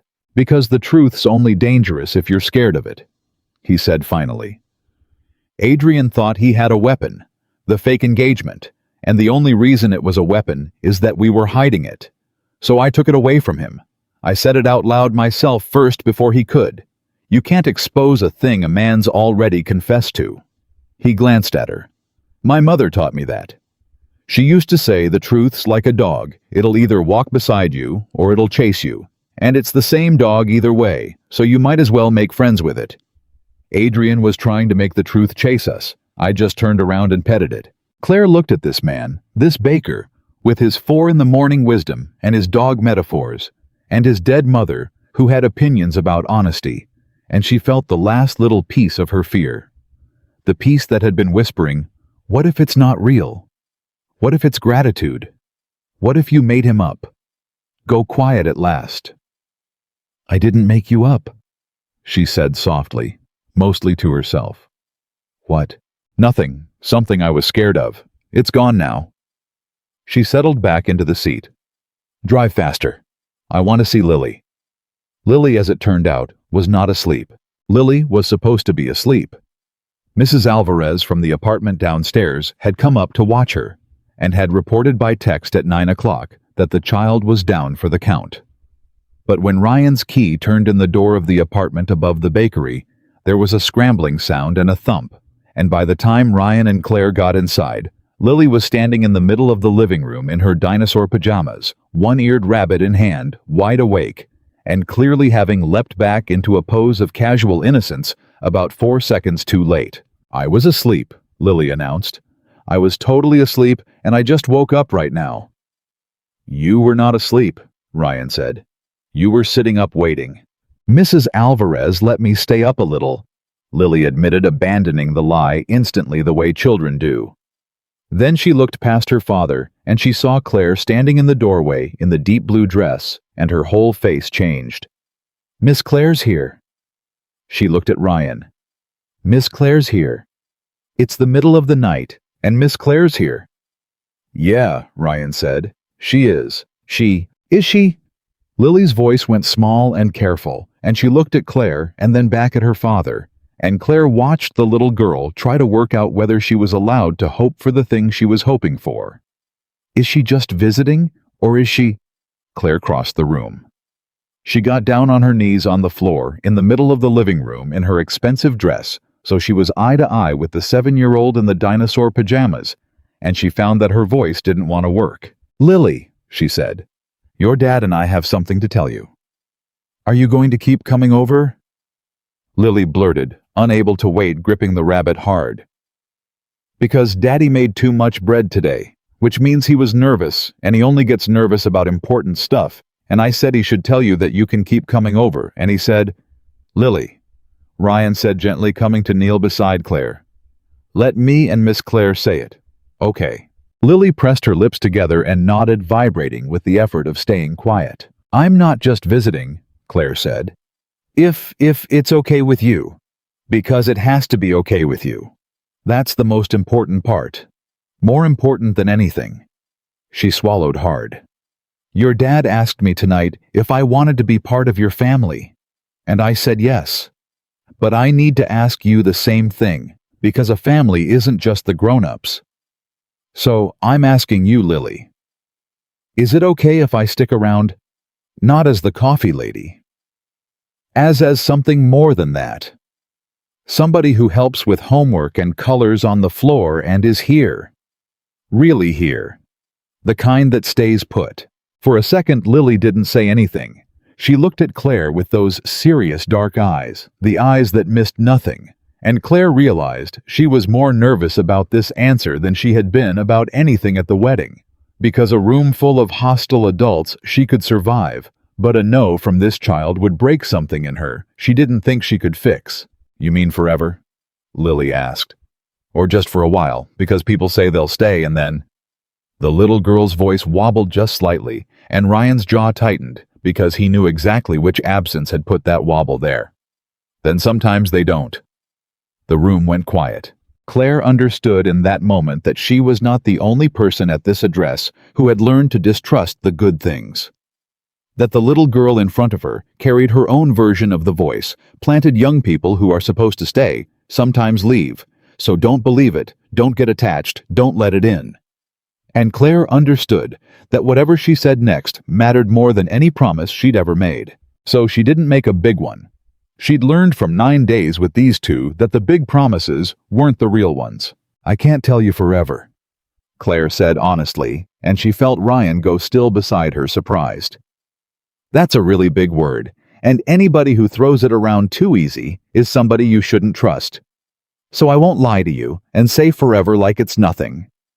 She reached out and took Lily's small hand, the one not holding the rabbit. "Here's what I can tell you. I can tell you tomorrow. I'm going to be here tomorrow, and then I'm going to be here the day after that. And I'm going to keep being here one day at a time, and I'm going to keep choosing it every single day on purpose. And that's better than forever, Lily. Because forever is just a word people say. But showing up tomorrow, and then the next day, and meaning it, that's a thing people actually do." She squeezed the little hand.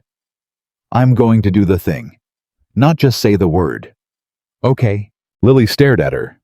And then the little girl let go of Claire's hand, and for one terrible second, Claire thought she'd gotten it wrong. And then Lily flung both arms around Claire's neck so hard, she nearly knocked her over, rabbit and all, and buried her face in Claire's shoulder, and Claire felt the small body shaking, and realized the child was crying. The quiet, overwhelmed crying of a kid who has just been handed the exact thing she was too scared to ask for. "Okay," Lily said, muffled into Claire's neck. "Okay, tomorrow. And the next day." "And the next day," Claire whispered, holding on her own eyes, streaming her expensive wedding makeup, finally completely done for. "And you can have the capybara room," Lily added, pulling back, wiping her nose on the back of her hand.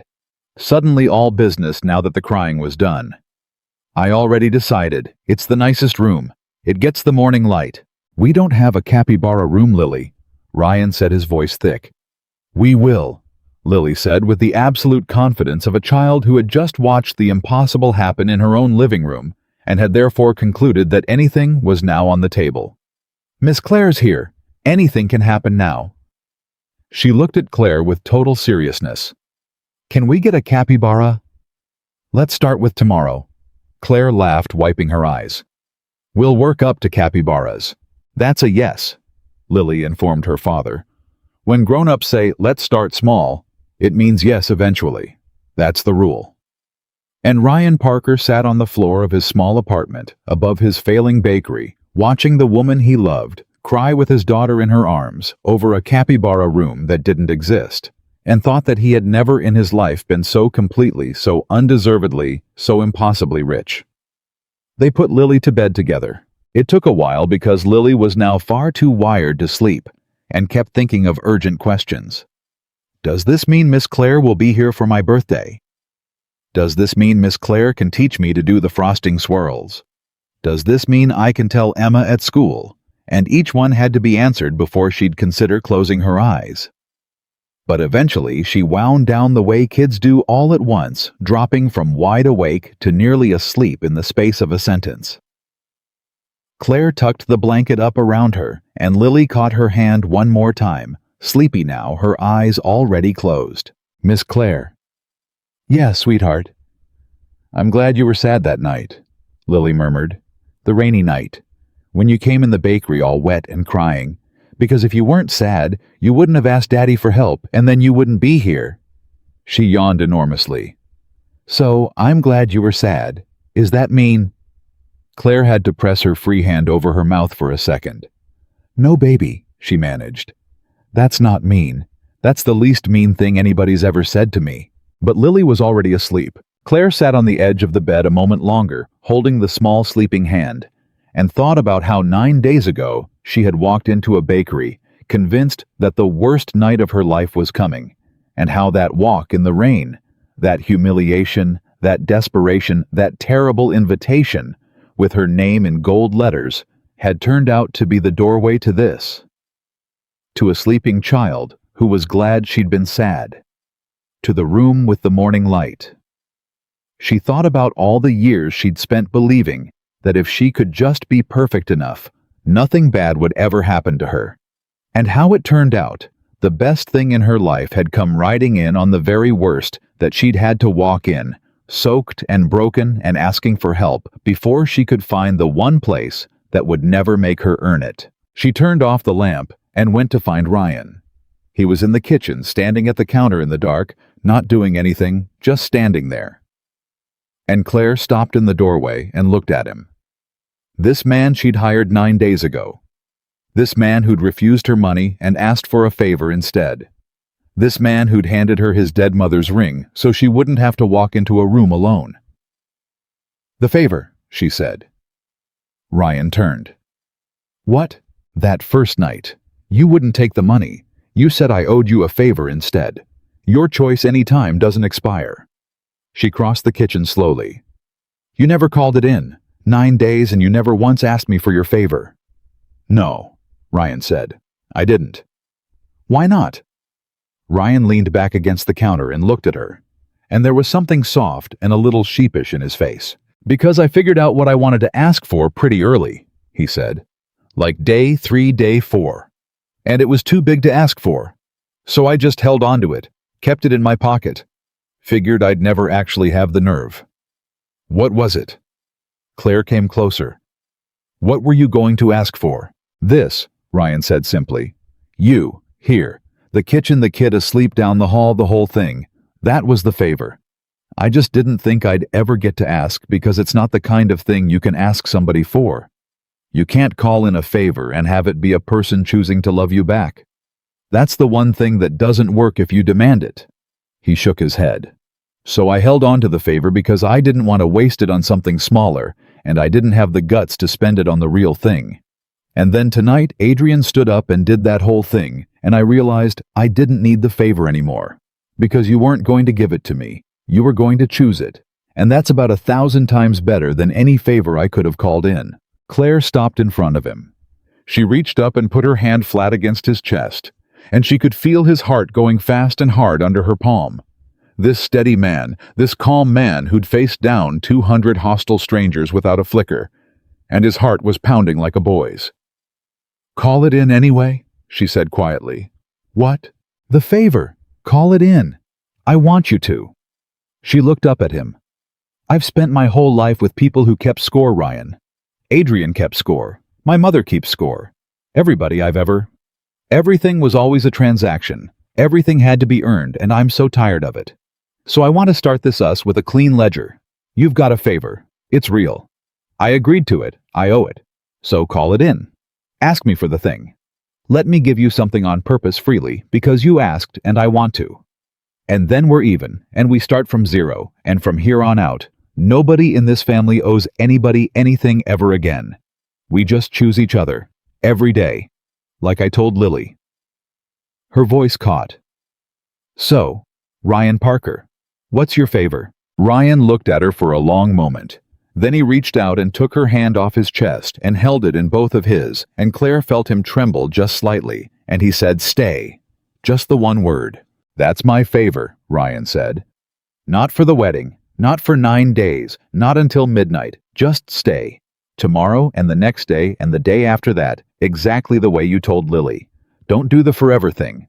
I don't believe in the forever thing either. Just do the thing where you keep choosing to stay one day at a time, and I'll keep choosing it too, and we'll see how far we get. That's the whole favor. That's everything I want." His voice broke. Stay, Claire. And Claire Whitmore, who had walked into a bakery 9 days ago to rent a man to save her dignity, who had spent 4 years shrinking herself to fit beside someone who was always halfway out the door, who had believed in the deepest part of herself that she was the kind of thing a person trades away when something better comes along, looked up at the man who was asking her to stay, like it was the biggest favor in the world, like she was the prize and not the problem. And she understood that she had finally, after all these years, found the one place that had gotten it exactly backwards from everywhere else. Everywhere else she'd had to earn the right to stay.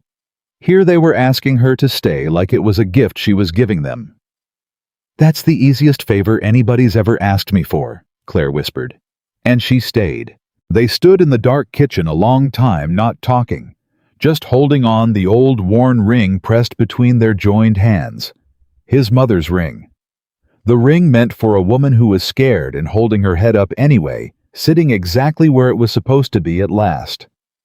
Down the hall, a 7-year-old slept with a one-eared rabbit and dreamed of a room with morning light. And outside, past the window, the city went on. The way it always did, indifferent and enormous, having no idea that in one small warm apartment, above one small failing bakery, 3 broken people had just quietly stopped. Being broken, had looked at the wreckage of everything that had hurt them and built out of the ruins the one thing none of them had ever believed they'd get to keep: a family.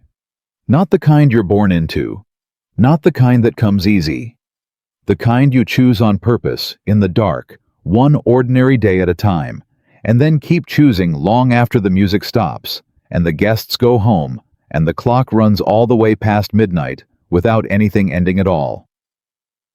The first morning was the one Claire remembered best years later when people asked how it all began. She woke up on the pull-out couch in the living room because they were not the kind of people to rush past a 7-year-old's understanding of things, and Ryan had said quietly in the kitchen the night before. "Slow, okay, for Lily. Let her see us build it careful." And Claire had loved him a little more for it, and she woke to the smell of bread and the sound of a child trying very hard to be quiet and failing completely. "She's still here," Lily was whispering somewhere near the kitchen. "Daddy, Daddy, she's still here. She stayed." "I know, Lilybug," Ryan whispered back. "I told you she would." "But she's actually still here, in the morning. People don't usually." And there it was again, that small wobble, the leftover from an old wound. People don't usually still be here in the morning. There was a pause. And then Claire heard Ryan set something down and crouch the way he did and say, "This one does. This one's the kind that stays put.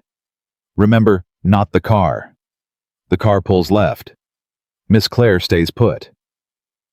And Claire lay on the pull-out couch, with her eyes still closed, and cried silently into the pillow. But they were the good kind. Now the kind that don't hurt, the kind that come when something inside you that's been clenched for years finally lets go. Then she sat up and she wiped her face and she said, "Is somebody making coffee out there, or do I have to do everything myself?" And Lily came flying across the living room and landed on the couch on top of her, and the day began. The thing about Adrian's wedding was that it did exactly the opposite of what Adrian had intended, and it did it for months. He'd stood up to expose Claire as a fraud, and instead, he'd given 200 witnesses the single most romantic thing any of them had seen in years, and people talk. God, do people talk. By Monday, the story had gone around the whole old crowd, and it had not gone around the way Adrian would have wanted. In the version everyone told, Adrian was the villain who stood up at his own wedding to humiliate his ex, and the baker was the hero who'd taken him apart with nothing but the truth, and Claire was the woman who'd finally chosen right. Priscilla called on Tuesday. Claire almost didn't answer. "I owe you an apology," Priscilla said before Claire could even say hello. "A big one. 2 years' worth. When it fell apart with Adrian, I'm so sorry, Claire. We picked the wrong side. We picked the side with the better parties, and we told ourselves you'd landed on your feet, and the truth is, none of us called because we were embarrassed and it was cowardly. And I'm sorry." A pause. "Your baker is the best man I've met in a decade, And he made every single one of us look like exactly what we are, and we deserved it. I just wanted to say that. And to ask, is there any chance you'd let me buy you a coffee? I know a place. A small, watery laugh. I hear the guy who runs it is a real catch. And Claire, who had spent 2 years believing these people had written her off forever, found that she had room in her to forgive at least some of them. Not all. Vanessa she never spoke to again, and never needed to. But Priscilla came by the bakery that Friday, and cried and apologized properly, and became slowly, carefully, the way the good things always came, now a real friend again, the kind who showed up, the kind who stayed put. As for Adrian, Claire heard about him the way you hear about weather in a country you've left, second-hand and without much feeling. She heard that the marriage to Vanessa was strained from the start, that Vanessa had watched her new husband torch his own reception to wound a woman he'd claimed not to care about, and had drawn the obvious conclusion about what kind of man does that. Claire heard about a year later that they'd separated. She felt nothing when she heard it. Not satisfaction, not vindication, not even the small mean pleasure she might once have expected. She'd been telling the truth that night in the car when she'd said the grief was gone. It was just gone. Adrian had become a man she used to know, a name attached to a version of herself she barely recognized anymore, a woman who'd believed love was a thing you earned by disappearing. "Do you ever think about it?" Ryan asked her once, months in the two of them closing up the bakery together, the way they did now, her counting the register while he cleaned the machine. Him, that whole life. The glass apartment, the 6-figure weddings, all of it. You gave up a lot, Claire. You went from that to... He gestured around at the small shop, the old ovens, the flour that never fully came off anything, this. Claire looked up from the register. "Ryan Parker," she said. "Did you just ask me if I miss being miserable in a nicer apartment? I'm asking if you ever miss the size of it, the money. You were somebody in that world." "I was nobody in that world," Claire said. "That's the whole thing you never understood because you've never been in a room like that. In that world, I was an accessory. A well-dressed accessory to Adrian's life. And when he found a better accessory, he swapped me out, and everybody agreed that was reasonable, because that's how that world works. Nobody in that entire world ever once looked at me the way your daughter looked at me the first morning she found me still here." She closed the register drawer. "I didn't give up a lot, Ryan. I gave up a beautiful cage. And I did not for one single second ever miss the cage." Ryan came around the counter and kissed her, and she still wasn't used to it. The ordinariness of it, the way a good thing could just happen on a Tuesday for no reason, and nobody kept score afterward. "For the record," he murmured, "the bakery still barely breaks even. I'm not exactly your upgrade in the money department." "You're the richest poor man I've ever met," Claire said. "You told me that yourself, first night at the rehearsal dinner. The richest poor job I can think of. I married you for your business philosophy."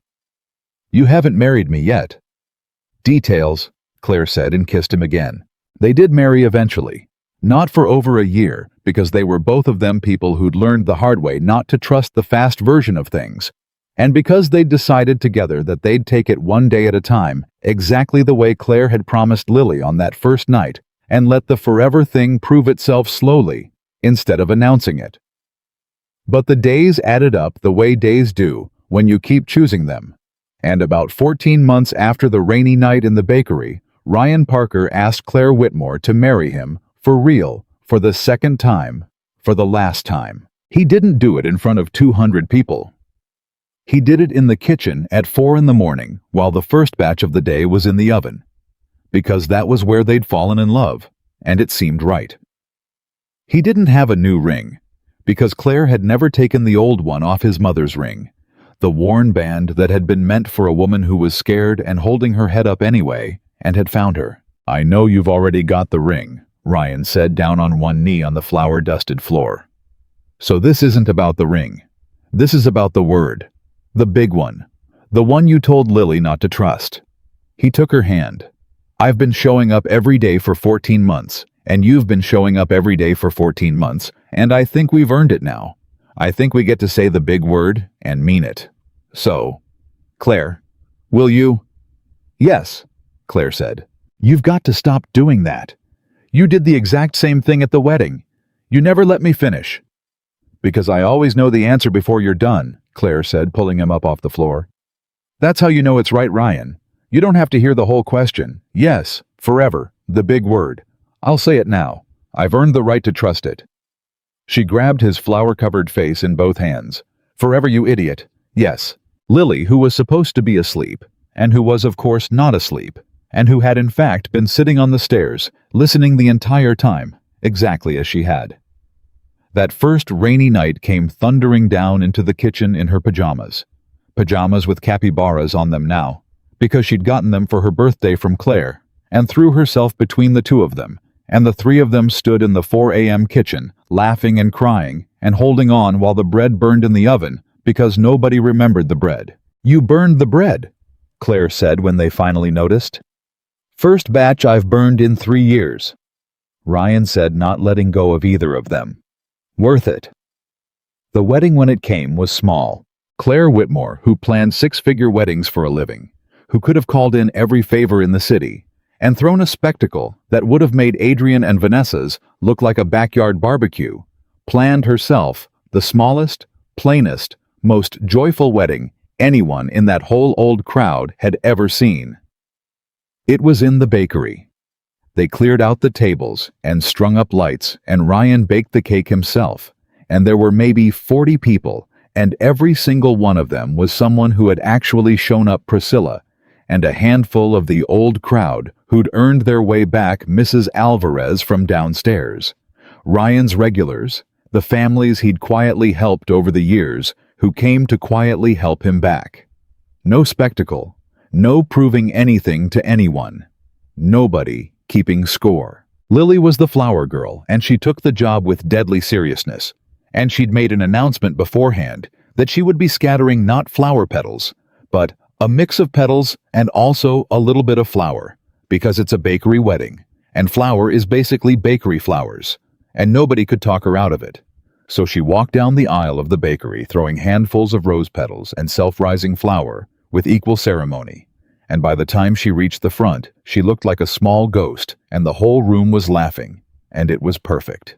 When it came time for the vows, Ryan spoke first. "Claire," he said, holding both her hands, the old ring between them.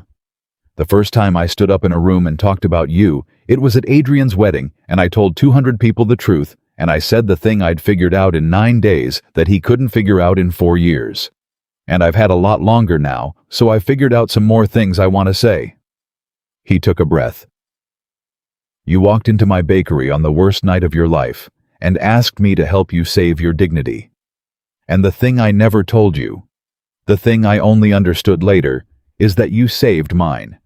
Because before you walked in, I was a man who'd decided he was only good for one thing: providing, being needed, being useful. I'd stopped believing anybody could want me instead of just need me. And then this woman walked in, this beautiful, terrified, put-together woman who could have had anybody, and out of everybody in the whole city, she chose me. Not because I could provide anything. God knows I can't. She chose me because—" His voice broke.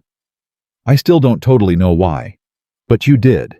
And you keep doing it every day on purpose, and every single morning I wake up and you're still here. I think the same thing Lily thought the first morning she stayed. She actually stayed." He steadied himself. "So my vow is simple. I'm going to spend the rest of my life making sure you never regret staying. That's it. That's the whole vow. Every day, one day at a time, forever, I'm going to make sure this is a place worth staying in. I promise." Tja. And then it was Claire's turn, and she'd written something and she'd practiced it, and she got about 4 words in before she gave up on the paper entirely. "I had this whole thing written," she said, and the room laughed gently. "But it's not, none of it's as true as the thing I actually want to say, so I'm just going to say the true thing." She looked at him. "Ryan, for 30 years I believed that I was the kind of person people leave. That was just a fact about me, the way my eyes are brown. Something was wrong with me. Something that made me easy to trade away, and my whole life was one long project of trying to be perfect enough that maybe if I never made a mistake, somebody would stay anyway." She shook her head. "And then I walked into your bakery, And I was the furthest thing from perfect. I was soaked and hysterical. And I offered a stranger money to fake love me, which is possibly the least dignified thing a human being has ever done. And you looked at me at my absolute worst, at rock bottom, at my most pathetic, and you didn't just tolerate it. You stayed, when I had nothing to offer. When I was nothing but a mess on your clean floor. That's when you decided. Her voice cracked wide open now. You loved me before I earned it. You loved me when I was earning nothing. And that broke the whole thing, Ryan. That broke the lie I'd believed my whole life. Because it turns out I was never the kind of person people leave. I was just for 30 years standing next to the wrong people, and the second I stood next to the right one, she was crying now openly, and so was half the room. He stayed. So here's my vow. You gave me a favor that first night. You said I owed you one, your choice, any time. And you called it in your kitchen months ago, and you asked me for one word. You asked me to stay. She squeezed his hands. I'm going to keep paying that favor for the rest of my life. Every single day. I'm going to stay and stay and stay on purpose forever, and it will never once feel like a favor, because staying next to you is the easiest thing I have ever done. I love you. I'm not going anywhere. That's my vow. I stay. And when they kissed, this time, there was no room full of hostile strangers. No ex-fiancé to defeat. No story to sell, and no clock running toward a midnight when it all had to end. There was just a small bakery full of people who'd actually shown up, and a 7-year-old 8, now covered in flour and rose petals, clapping the hardest of anyone, and the smell of bread and the old worn ring, and 2 people who had learned the hardest possible way that love isn't the thing you earn by being perfect. It's the thing that stays when you're not. They framed the $500. Claire had tried to give it back that first week, and Ryan had refused it, and she'd tried to spend it on the bakery, and he'd refused that too, and finally they'd agreed on what to do with it. They put the folded stack of bills still held with the same paperclip in a small frame, and they hung it behind the counter where Ryan made the coffee, where Claire had sat 100 evenings pretending to answer emails, where a woman had once slid an impossible request across the counter on the worst night of her life. Underneath it, on a little card in Lily's careful 8-year-old handwriting, it said, "The night Mom tried to buy Dad. It didn't work. He was free. Customers asked about it sometimes. New ones who didn't know the story. And Ryan or Claire would tell it the whole thing. The rainy night, the fake fiancé, the 9 days the wedding, the kiss, the favor that turned out to be a single word. And the customers would listen with their coffee going cold. And at the end they'd always say some version of the same thing. That can't be a real story." And Claire would smile and touch the old ring on her finger and look over at the man cleaning the espresso machine and the girl doing her homework at the corner table. The corner table, the same one, and she'd say the truest thing she knew. "It started fake," she'd say. "Everybody always focuses on that part. She hired him. It was fake." Then she'd lean across the counter the way she had the night that changed everything, and she'd finish it. But you want to know the secret. The fake part lasted about a day. The real part is still going, and the real part is the only part that was ever true, because that was the thing about the whole impossible story, the thing Adrian never understood, the thing the old crowd learned too late, the thing a 7-year-old had known before any of the adults. Love isn't the perfect plan you make. It isn't the beautiful wedding, or the 6-figure spectacle, or the man who checks all the boxes. It's what's left standing after all of that burns down. It's the person who's still there in the morning. It's the one who stays. Claire Whitmore had walked into a bakery to rent a stranger for 9 days, and she'd walked out with a family for the rest of her life. And she never, not for one single day, ever wanted to give it back.